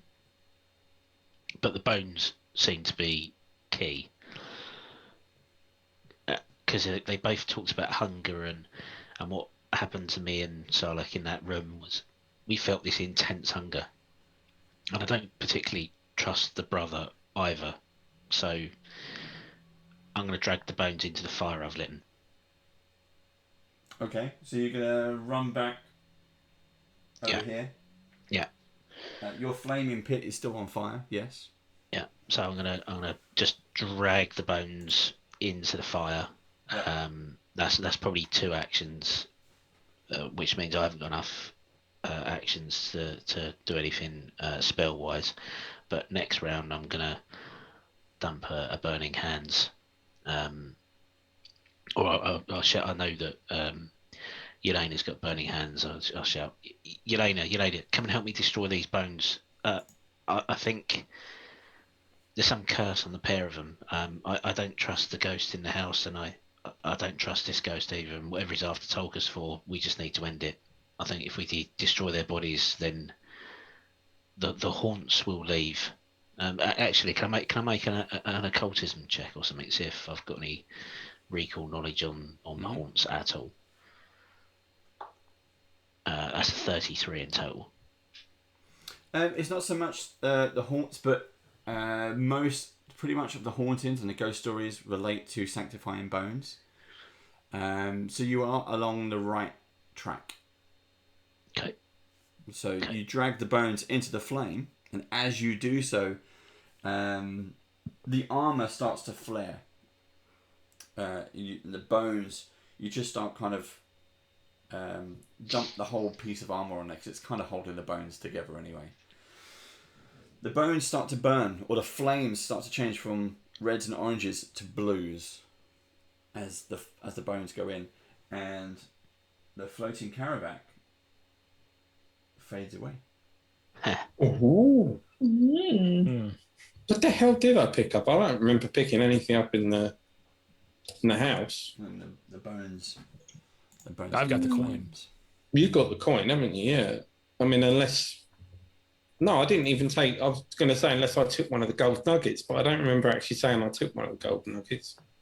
No, I don't think we took anything from that room. Maybe it was Apart from just the my sweet ass, maybe. Yeah. Well, maybe he just attacked you because you swung at him with your axe. No, because he came after me first, before that. When he went towards Elias, he was actually trying to get to me. Because he ignored me the second time and just went to attack you in the back, didn't he?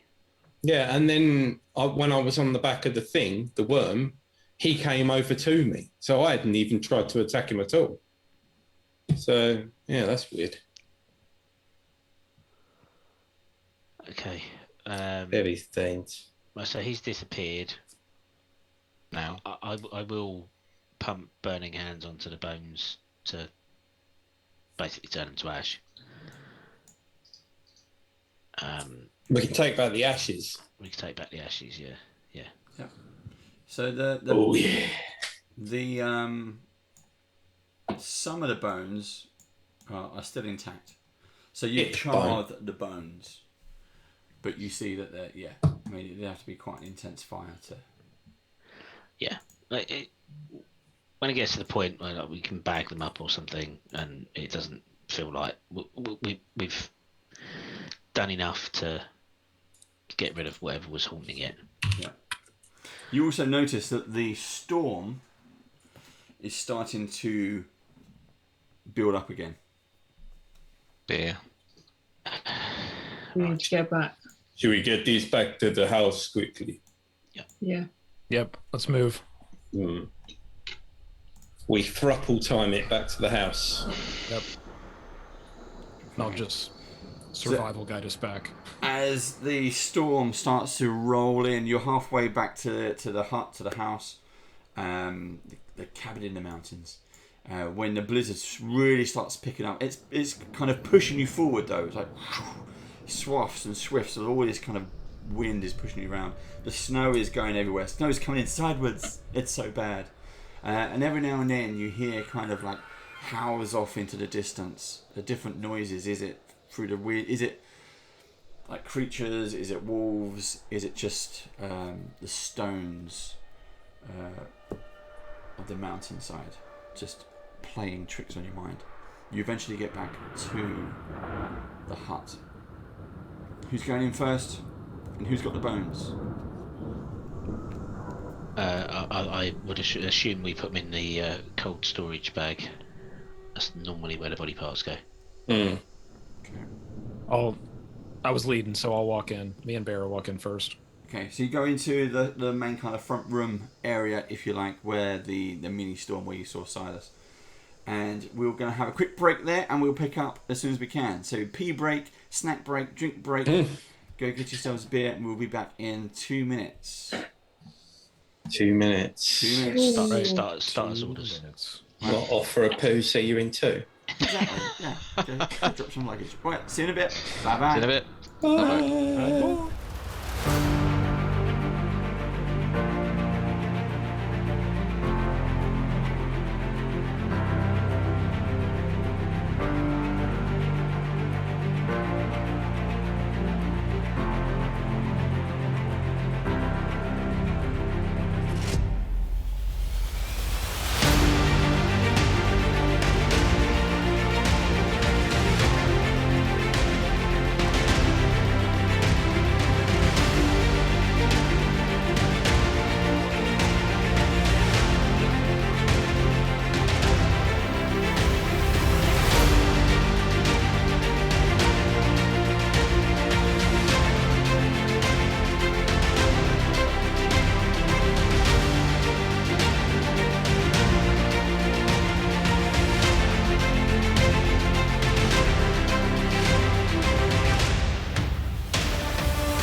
doing? Hello. So, everybody's fed and watered. We've had some snacks. We've got some drinks. Got a beer. Got some I haven't beers. got a beer. I wish I had a Beer. I need a beer. Ooh, got me a Right. sour tonight. Ooh. Ooh. So, you get into the cabin. Let's see if this works. Here we go. Are we doing a giveaway? Oh, I forgot the giveaway. Again. Yeah. Sorry. Yeah, we'll do a giveaway. Need a word. Yelena, it was your fault. Pick a Penguin. word. My fault. Penguin. Yeah. Penguin. It's penguin. Penguin! Right. Steve, I'll let you sort that out. But what do they win? Well, they are going to win a random Paizo PDF rulebook.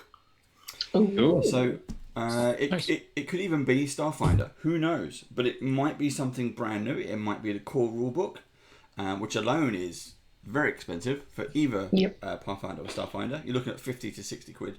So it's a free copy. Now, Steve, set it up. I can't see it, Steve, so you have to talk to me and shout out when it's ready to go. It is ready to go. I've just put Penguin to enter the giveaway, and I'm going to roll it at 11:15. So there is 12 minutes to enter. Cool. Excellent. So, Steve, you keep an eye on that because I can't see it. Yeah, that's not a problem. Wait, I'm just going to roll it, and then chat will Nightbot chat That's will fine. announce it. Is this for everyone again, or just Yeah. viewers only? everyone can enter. I can't. I'm the only one who can't, but everyone can enter. I can't either because I'm running Nightbot. Oh yeah. Steve can't I enter. won't. Everyone else can enter.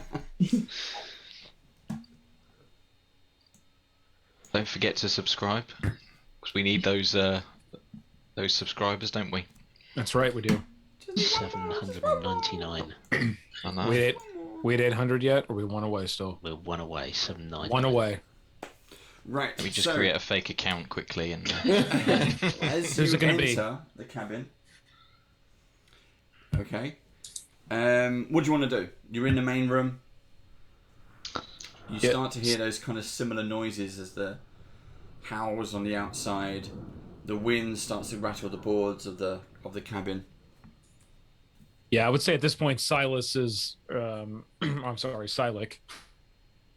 Silik is getting. I mean, there's only so far, right? He's going to go with the whole like dwarven. You know, he's getting. So he's basically going to walk in, like he stomps right in there. All right, Silas, we got your coin, we got your Bubba's bones. Let's do this. Okay. Who's carrying the bones? I think it was Tolkus, wasn't it? Or Elias? He's got the bag of holding. Me, I have. So I'll dump the bones out in the middle of the room. What's Okay. left of them? So as you dump the charred bones into the middle of the room, the smoke and the mists start to swirl around them, slowly fill up. And again, Yelena, you start to see and hear the telltale signs of a mini storm. You see the lightning crackle as the storm gets bigger and bigger into the space where you all are. Boom! Here's my there's my storm effect. I think magic storm. effect tiles. If anyone knows anyone who does magic effect tiles, I could really use that because I'm just using cotton wool. But hey, it works. So, as you do that, the storm outside seems to almost rage, and those howls and noises gets closer and closer. You see two forms rising up out of the storm. One is a fully formed Silas, and the other one is a fully formed Karavac, but he's all draped in black. You can see their mouths are moving as they're talking to each other and gesturing to each other, but you can't hear the conversation. The storm is raging around them as they stand there. Then they seem to kind of... It's obvious that there's a disagreement going on, and they fly at each other, raging around in this storm as blow after blow is raged against brother onto brother.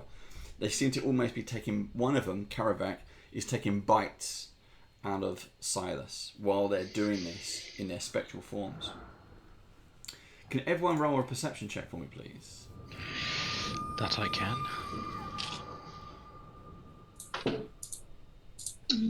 Again. 37. Passed. 31. Pass. 34. Pass. 43. Definite pass. Nice. 33. Boys. And another pass. Okay, you all pass. Again, as this is raging in this kind of front room area ahead of you, it's actually going to be Harrison. Harrison and Sidic, you notice a huge shadow pass by this back window here. Okay. That whole wall, as you look at it, you see something move past. The whole wall explodes inwards. Love it. The timbers get pushed down. So Tonkus, you get pushed into the storm. Yelena, you get pushed also into the storm. Elias, you get pushed outside onto the walkway area. There we go. As this thing, let me bring it up on here. So those of you watching it on Twitch, you will be able to see this. This thing seems to be tearing down the walls. It's this huge, floating, almost deer-like creature. Its eyes are white and blood is dripping up from underneath. Its claws end in just red, torn flesh dripping with blood. It's gaunt. The skin is pulled up to its bones, and its belly is just literally concave into it. It has no feet. Instead, it seems to be floating on the wind on these charred, blackened spike stumps of bone. Elias, some of the thing that was nagging in the back of your mind before was what this thing might actually be. The bones from Karavac, there is something in your supernatural knowledge of what is called a Wendigo. Yeah. And this thing now bursts. The wall just basically tears apart. And again, for those of you looking at it on Twitch, you can see what it looks like. Ooh. So all of this. That certainly is not Rudolph. That is the bloody corpse. Yeah. I don't have a Wendigo. Instead, I'm going to use a Yeti. That'll work. Because why not? Yeah, why not? Because why not? So as this is going on, the If I could fight. play a Yeti, I would use a Yeti every game. Can you all make initiative rolls for me, please? And remember, there is a fight in the middle of the room. This Wendigo is now exploded onto the scene. And we can now... Not bad indeed. It's like everyone's. Oh, was it as not bad as my natural 20? It is exactly a natural 20 on the dice roll. Go for it. Okay, so Harrison. Initiative. So 20. Sorry, no, 20 plus 25. So 45. What? 40, right, okay. Tolkus. One less at the 44. Wow, okay. 44. Yelena. Rubbish. Also, my maths ability right now is rubbish. 31. 31. Sidic. 40. Okay, we're nicely spread out. That's good. Elias. 36. Very spread out. Okay, mine. It is not so good. 32. Mine is just before Elias. Okay, so Harrison and Tolkus. Let's So go. If you need a better view, Okay. just talk to me. Let me know what you can see. So how far away is it? Is it literally outside of the building, or is it inside with us? 5, 10, it is 15 foot away from you. Okay, so I'm assuming that if I were to get close to it, I would fall out of the building and then onto a short drop or something. So No, you're okay that side. That side is all just snow and blizzard raging past. okay, So, if assuming that I can get close to it, I will attempt to use my double slice technique and attempt to hit it. Well, how do you want to get close to it? You've got a raging storm in the middle with two ghosts fighting. Yelena's fallen into it, got pushed into it. And you've got this giant Wendigo just crashing through all the timber of the building. You can go around the edge. Yeah, I mean, I've got 30 feet of movement, so I will go around the edge of the storm, if I may. Yeah.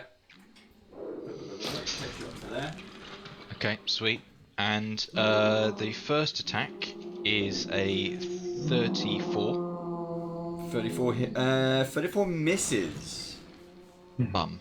Okay, and the second attack is an 36. That also misses. Okay, well, you know, Ooh, it's going to be a hard one to hit. Harrison's just flailing at this creature, just missing. Again, you got the blizzard and the snows are coming in left, right, and centre. It's just putting you off. Your cloak is like flailing around as well. Yeah. Tulkas.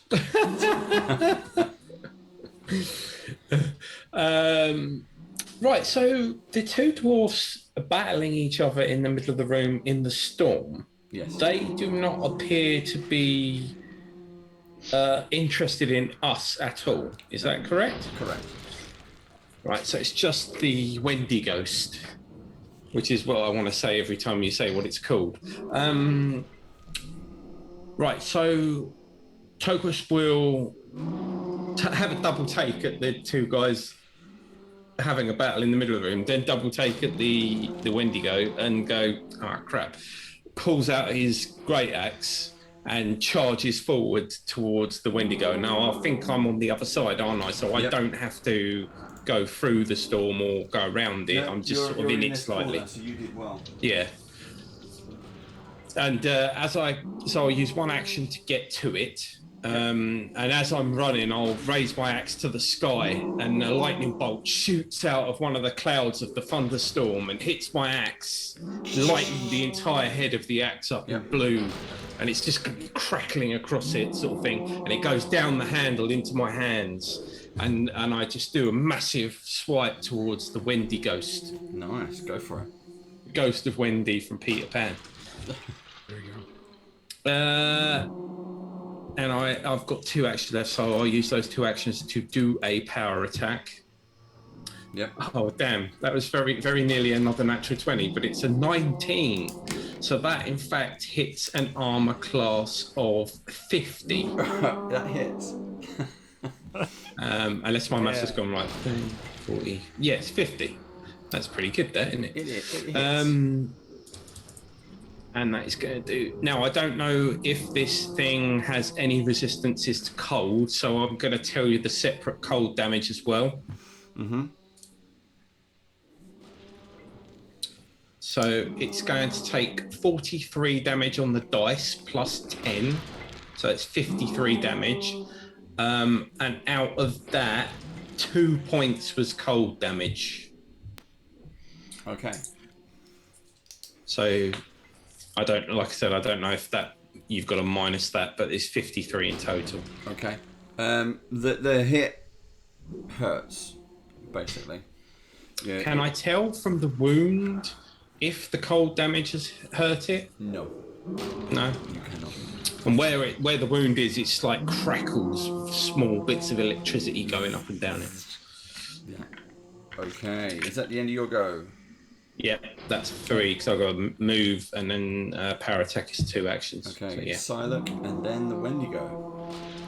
The Wendigos go. The Wendigo go? Psylocke, you're first.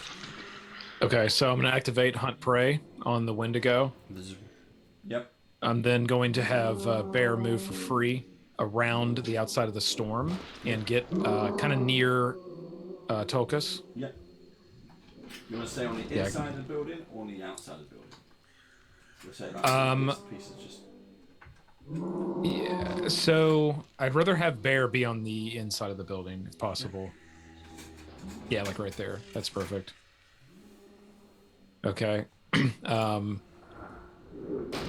I will then. I'm gonna then take a. I'm gonna throw my maul axe. Actually, I'm gonna pull my maul axe out and chuck it as it cracks with like electricity. Mm-hmm. That's definitely probably a hit. Come on, Psylocke. Yeah, 45 to hit. Nice. Oh, that hits. Yeah. Okay. Nice. And then I haven't used that one in a while. Throwing it. Okay.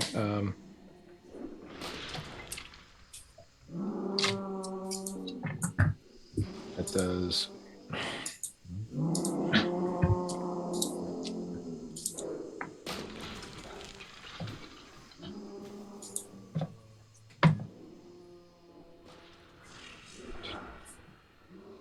And 21 points of damage.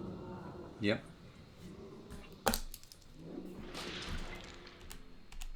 Okay, and then it's gonna return back, and I'll catch it. Nice. And then I will use my last action to throw it again. Go. So that'll be, let's see, -5 to that.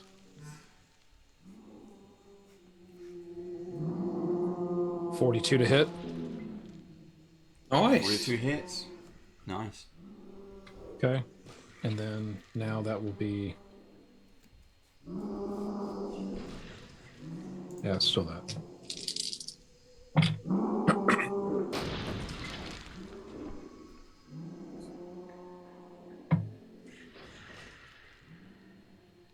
Okay, let me check something real quick.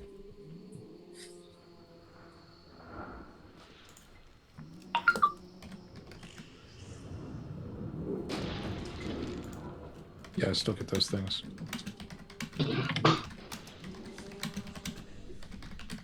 26 points damage on that one. 26. Okay. 26, yeah. Or 26, and that's it. Nice. Well, both good hits. Well done. Yeah, I rolled really good on that second one. That was out without hunt prey, so that worked out really well. Okay, end of your turn. Yeah. Yes, I will. If you let me to take an action or a bonus action, I'm gonna reach into my pocket and pull out the coin, and I'm gonna flick it right into the middle of the storm where it looks like the brothers are battling. Okay. You see flick it right in. You see the flick coin. it right in. It goes into the middle, seems to disappear, but then you see it start to whizzing around the circle of the clouds, and it gets faster and faster. All you see, in amongst the lightning and the storm, the white clouds and the dark clouds all kind of fighting, is this gold strip. It's one of those coins thing at McDonald's that used to donate in. Yeah, it goes round and round and then drops down into the middle. Yep. It doesn't do anything. You just see it spinning in the storm. Okay, Wendigos go. The closest person at the moment. Well, there's two. We've got Harrison and we've got Tolkus on either side. So he's going to attack Harrison first. Go on. Ooh. If you dare. This is not 35. 38. Does a 38 hit you? Yes, it does. Okay. This is wrong dice. Okay. It slopes down. It's 20. Okay, so it's 32 points of damage as it slashes you with a claw. Okie dokie. Distracted, brother. And then. He's got me good. He got me good. And that is also an additional 10 points of cold damage. Persistent cold damage.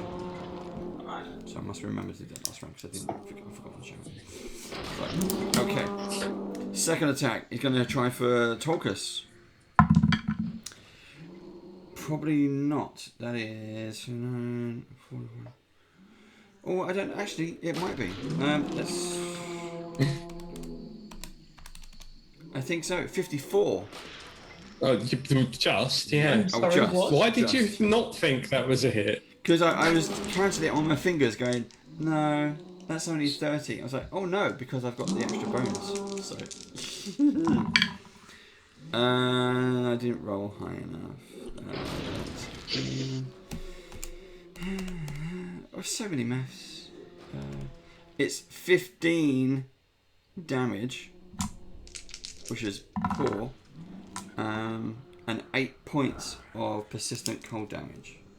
Right, I will not be taking that because I have greater cold resistance. Well done. Which means I believe it's 10 points I negate. So, Okay. got 2 spare. And in the final one, he's going to go for Tolkus again. He's going to try.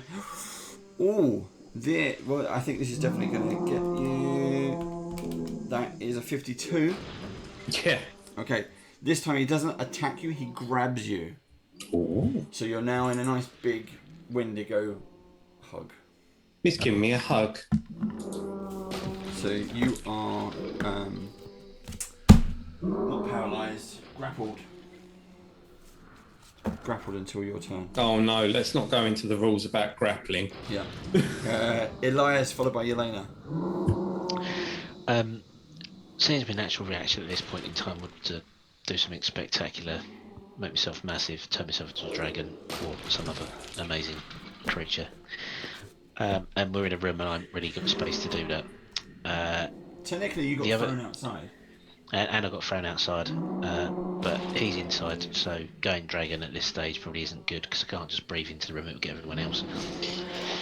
I'm gonna try a new spell. Ooh. New 8th level spell that I have. I'm gonna pop the collar. I'm gonna look into the room. I can see this Wendigo having Tolkus in a loving embrace and unusually managing to hit him. And Harrison as well, although that's not that unusual. So I'm going to try and reduce the number of actions that he take each round by casting a spell called Uncontrollable Dance, and I do this by calling out into the room, calling out around the room. I'm ready for a brand new beat. Summer's here, the time is right for dancing in the street. And the musical begins. You realise you this maybe thing will does save your not please. have any feet at all. What is it? A will saving throw? It's a will saving throw. Yeah, will saving throw. Okay. I'll just see if it's got immunity to dance. Dodgy Steve spells. Because it's got no feet, so... Dodgy Steve spells. Yeah. That's You can still dance without feet. Yeah, it's true. I'm sure I've done it. No, you're not, because you just immediately come out and said the number. No, a 46 in total.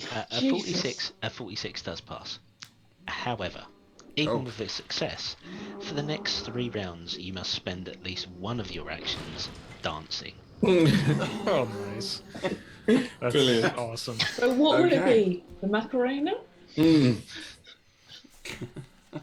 don't know, but he's going to do it with Tolkus.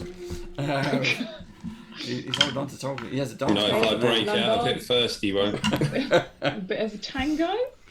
The tango, I think it's got to be the tango with Wendigo, isn't it? Yelena, you'll go. I'm in the storm cloud with the brothers fighting, aren't I? Yep. You see below your feet, there's nothing there. It's just raging storm. You're somehow floating. You're kind of bobbing in this thing, almost kind of weightlessness, but seemingly not able to move. Okay. I'm standing up, I guess. So I'm just gonna stand there and go, will you two stop fighting, and kind of slam my staff down. Nothing to heal. slam onto, but and use 3 actions to cast heal. Okay, yeah. At 2nd level. And if they're undead, they take damage. And if they're not undead, then I get some healing. So, and anyone in a 30-foot radius gets some healing. Oh, sweet. That is everyone apart from Elias. Sorry, Elias. Oh, that's not That's a very right, I'm good full roll. health anyway. Okay, that's fine then. So it's And just to mention, I was using reach spell as well because technically uncontrollable dances touch, but I use reach spell to be able to cast it at range. So 25 hit points of healing, or 25 damage if they take it. Okay, so everyone gets 25 points of healing. Well done. Sweet. Nice one. Awesome. Is that the end of your turn? That is all I can do. That is all 3 Okay. actions. We are top of the round. Harrison and Tolkus. Again, this Wendigo is thrashing around. It's destroying as much of the property and trying to attack all of you as much as it can. Harrison and Tolkus. Not while it's holding me, it's not. Harrison and Tolkus, you attacked it first. It attacked you back, and then it's picked up Tolkus, and it's trying to do a little jig with it as it's standing there uncontrollably, and its dead eyes look at you, and it's kind of this. In my mind, it's the laughing deer head from Evil cabin Dead. in Evil Dead. It's got that kind of gait with these blank white eyes. These dead eyes are staring back at you, and it's just got this saliva and blood dripping out of its gob. Can we just go back to the dancing? So Goes it's in for a just doing the French kiss. dancing like this. That's just school disco dancing. Harrison shouts out, "Get off my brother, you bastard!" and attacks with a double slice. And Harrison wants to join another throuple. yeah. Not this one. Tries to wake himself. The first attack is a 37 to hit. 37 misses. Oh You no. Okay. You missed the prime opportunity there, swinging your blades to step up. Look it square in the eye and say, "May I cut in?" So that Sit was tight Oh, tonight, man. Josh. that was with the without that wasn't the shocker. That was the standard sort of the short sword, and the shocker is 19 plus 30, so that is probably a hit. So 49.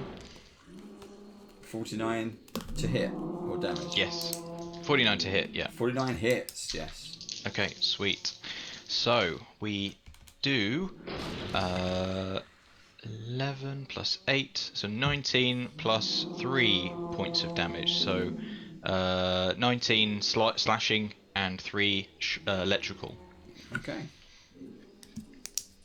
And as I slice the arc of the shocker, kind of like tries to make a connection into the to the creature and kind of goes through. You can almost see the blue hue as it kind of goes through the creature. Nice. Is that your end of your turn? For a penalty of a -5, I will take another slice with the shocker Okay. It seems to be working so far. with the nat 20. Well Nice. done. Hey. So, okay. I'll even draw a card on that one. So, okay, so the slashing damage, I suppose, is doubled Attack. for this. It is doubled. Okay. And this is a blade weapon. Oh. This actually might work in Tolkus' favour. So roll your damage, and I'll tell you what happens. Okay, so I rolled a 10 plus the special weapon damage, so that's 18 Yep. times 2, 36 of damage with the nat 20. Plus, I also rolled a 6 on the electrical, so that would be 12 of electrical damage. Nice. So 36 plus 12, 48 damage. Cool. Nice. Okay, Very nice damage. So with this is the critical hit card. What happens on this one is, with that final hit, what you actually do, this is a critical effect. You manage to actually cut off, and I will roll 3 of its fingers. Okay. It can't get them back unless it regenerates.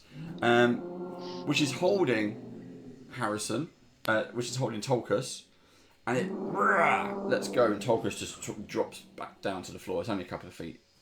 There's no damage. Yeah. But he's And Nice shout one. out. I while shout out. he's dancing. Gotcha, Stop brother. frogging. Brilliant. Well done. Wendigo well done, roll. Harrison. Sweet. Good hit, brother. You really gave him the finger. Or rather, he gave you the finger. I don't know. I gave him the glove. Oh no. Right. Tulkas, you're up, followed by Silent.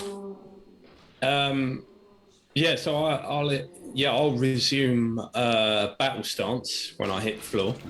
Yep. And I'll bring my axe to bear on him again. With a powerful attack called Power Attack. And it's a 15 on the dice plus 31, which is 46. That's a hit. And that's going to do lots and lots of damage. That was really not great, but it's not bad. It's 32 on the dice plus 10, so it's 42 damage. That's 2 actions, and with the final action at a -5, I will do a furious focus attack. Mm-hmm. Oh crap! That was nearly another natural 20. It's 19 on the dice, plus 10. Plus 10? 19 on the dice, plus 31 to hit. So that hits 50 hits. again. That hits. And this is going to do a little bit less damage, but not much less. Ooh, so that's not too bad at all. That's actually better on less dice. It's 36 plus 10, so 46 damage. As he brings his axe first down in a big cleaving motion, and then twists the handle quickly to face the head of the axe up, brings it straight back up again. You see now, after all of these continued slashing attacks, it's really taken effect on its body. On its body, this is a physical manifestation. This is it's not a ghost then. It's not a ghost. It good. has physical form. Get fed up, ghosts. But it is just such a weird creature. I ain't afraid of no ghosts. Nope. That's right. Okay, Silent, you're up. This thing looks... Okay. I mean, looked bad when it turned up, and that was when it was healthy. Yeah. Now the white fur is just matted with blood. It's like thick, slick blood. It's just pouring out of this thing. Let's finish him, Bear. I assume Bear's within reach. Is he in reach from where he's at? He's Is he still in reach, 10 feet? Okay, so Bear, I'm just going to command Bear to support. Yep. That's it. He can't do anything else but move this turn, so I'm not going to have him move. I'm going to stay right where he's at and support me. I am then going to take a shot with my crossbow. Yeah, that's going to hit. It's 18 plus 28. It hits. Yep. Okay, so that hits.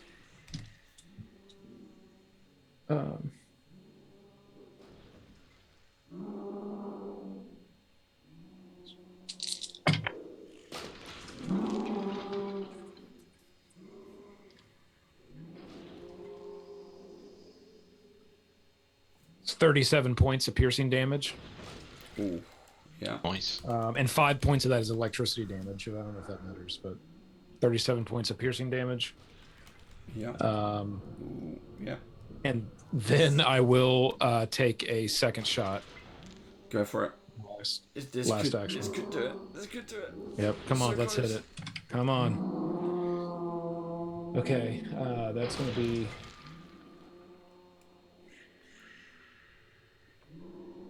It's a 39 to hit. 39 misses.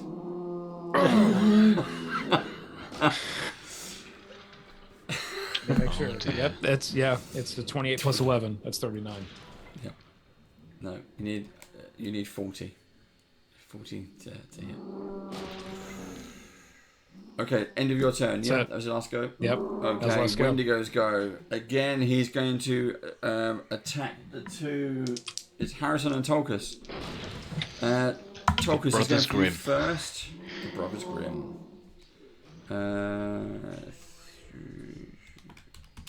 41. Does a 41 hit you? Oh, Tulkas. So go on, Silent. Whoa! Silent. shit. I don't want to disrupt, but Bear was supporting, so Bear gets 2d8 damage on that first hit. Oh, go on then. Go on then. Bear could get the kill. Bear could Bear save, versus a deer. save focus here. I don't mean to mess this up, but yeah, that's Bear was supporting, so he gets 2d8. Never apologise for doing damage. And that's 7 points of damage.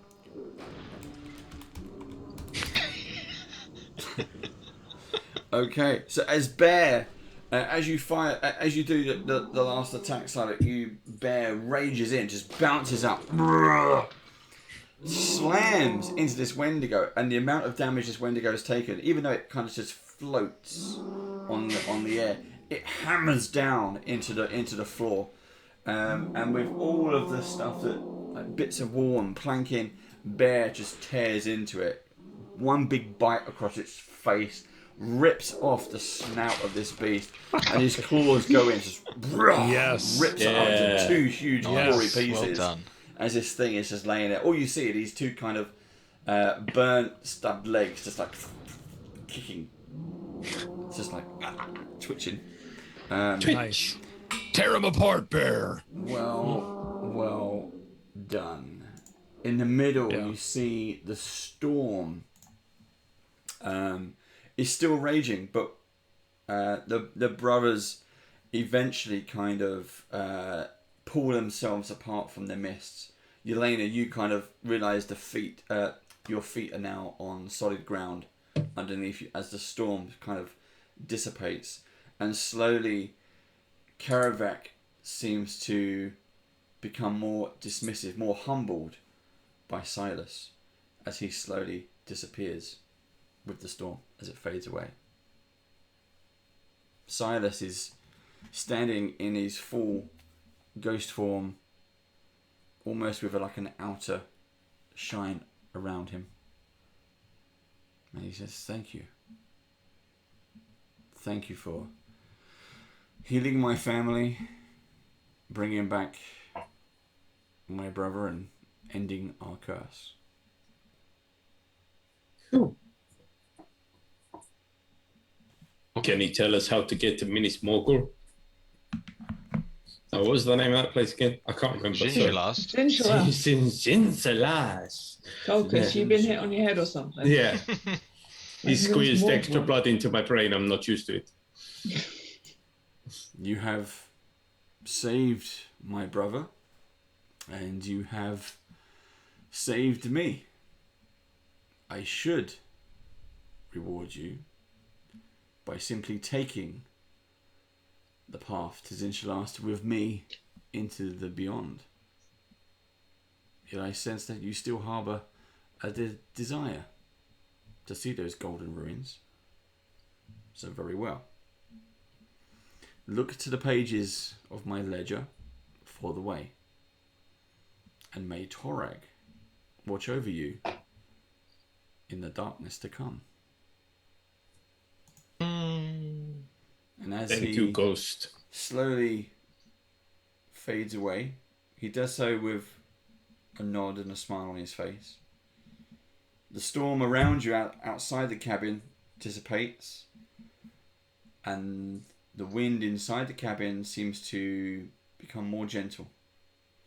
There is peace finally in the cabin. And as he disappears, you see 4 pages, torn pages from the ledger, start to just flutter down to the ground. Quickly grab those. Okay, so Elias runs over and snatches them up. Or some other shit kicks off. Yeah.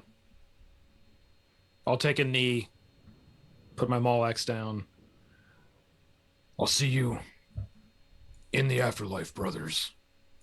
Hail Torog. And stand up. You feel kind of a fresh calm come over you. Bear even pads up to you and doof, into your side. That's a good boy. Give him a big pat. And for the first time since coming to this region, Bear seems like his old self.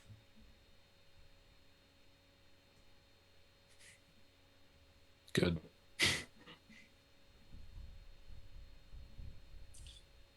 Tulkas is going to chop off one of the Wendigo's horns and put it in his bag. Oh. Yeah. At least you're not It is making a Wendigo horrible sausages. thing. Look at that. Yeah. Hmm. Not horns, antlers. Sorry. Yeah. That is a horrible, horrible thing. And I'd like to study the 4 pages, please. Okay.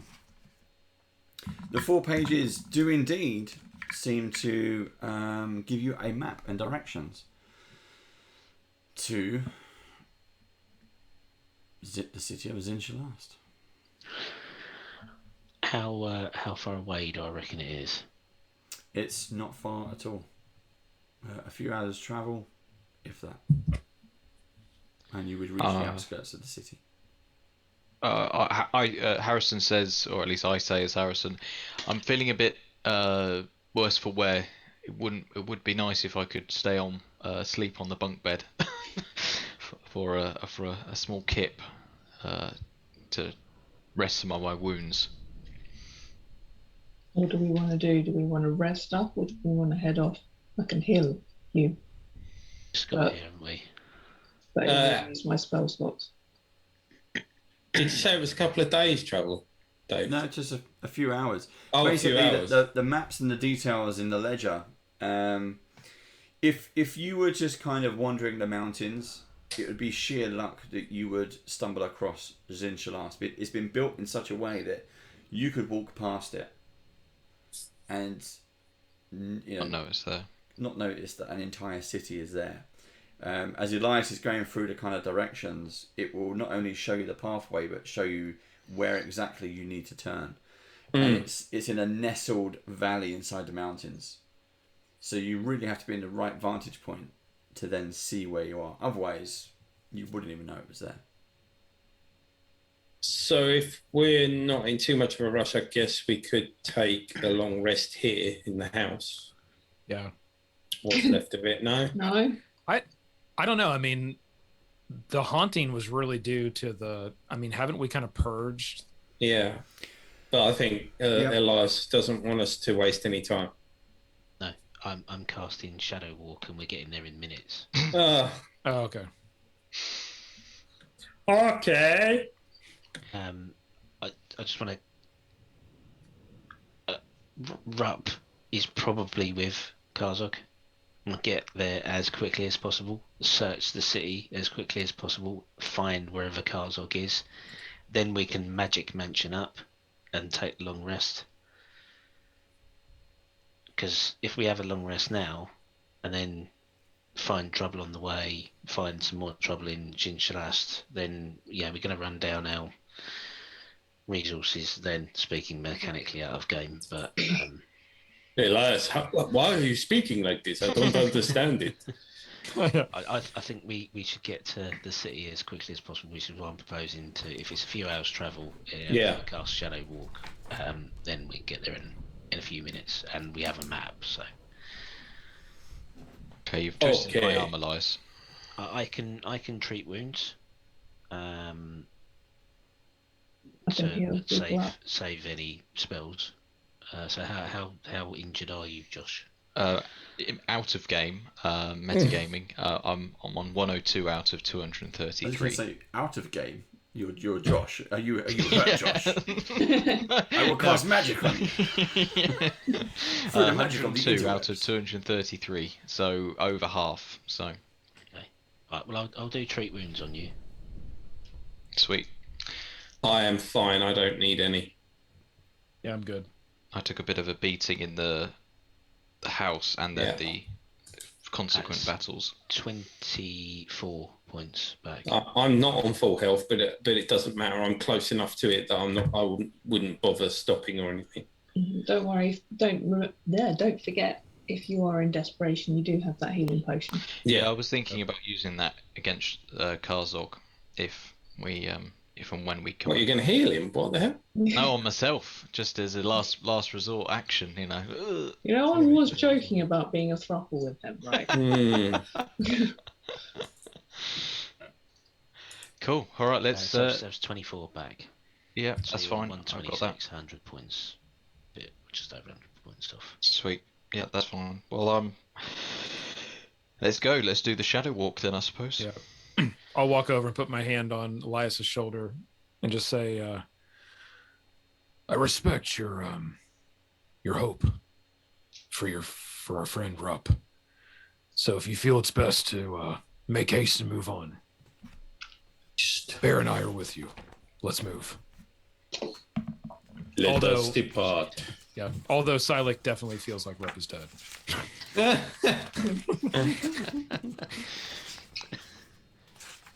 I cast Shadow Walk, and with the map held before me, we wend our way through the shadows of the mountains, up the trails, through the passes, and if I've got my calculations correct, arrive in short order at Ch06. Okay, so you do indeed. You travel the right route, which slowly takes you up through a very narrow mountain pass, which opens up into what would have been a glacial valley. And as you stand upon almost the precipice of where you are, you can see the entire city laid out below you. And we'll find out what happens next week. Ooh. I'll be like, In our penultimate episode. ooh, it's getting close. Ow. Cool.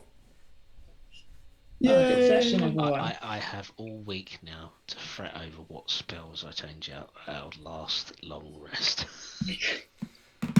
Hi, welcome to my world. Or shall I just go heal, heal, heal, heal, heal? Bit of healing? I'm gonna have to pull out all of the Steve dodgy spells. Yeah, the dodgy ones, the made up stuff. No control of the dance is an 8th level spell. Lyrics optional. I reckon Sharon should just stock up on turning things into penguins.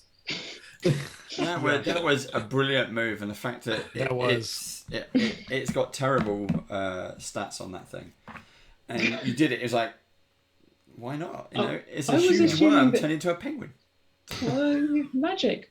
Why not? I was assuming it would have a really good fort save, and it just wasn't going to work. Yeah, That was a clutch move. Mm. Well, Castle, I'm coming for you. Oh, Steve, did you do so a couple of things for Steve. Steve, did you do the competition? Yes, I did. And Biggie Paw won, and a Whisper has been sent. Cool. So I'm just waiting for a reply. But yeah, congrats to Biggie Paw. You are Nice. the winner. Well done. And Are we still at $7.99? We are still at 7. Damn it. yeah. Oh, Tomorrow, Starfinder. all right. We're staying live until it's 800. I'd be happy to. Strap in. We are back same time, same place for tomorrow with our Starfinder sci-fi adventure. So do check us out for that one. But for now, we will end this penultimate episode next week. We've been doing this for 10 months. We're at the end of this huge adventure. But I do wholeheartedly recommend it. It is pretty good. So we will be doing the penultimate, and then the week after that, the finale. TPK. Yeah. The bad guys finally win. So stay tuned for that one. Not if Steve casts that turning everyone into giant thing. Can you imagine that? We're going to get just everyone giant. Like, Everyone giant, everyone hasted. yeah. Mm-hmm. Right. Thank you everyone for joining us. Thank you to our winners of the competitions. Please get in touch with Disco. He is our moderator. He's also Steve here. We just need the details. You do need to have a Paizo account to win your PDFs, but the account is free. It's just an email address and a username, and you can open one up, and basically it gets dropped into that for you. So please do get in touch with Steve, but we do need your details. Steve, if you want to set up the raid for Dwarven Forge, we are ready to go. We'll see you all again soon. Bye-bye. See you, everybody. Bye-bye. Bye. Bye.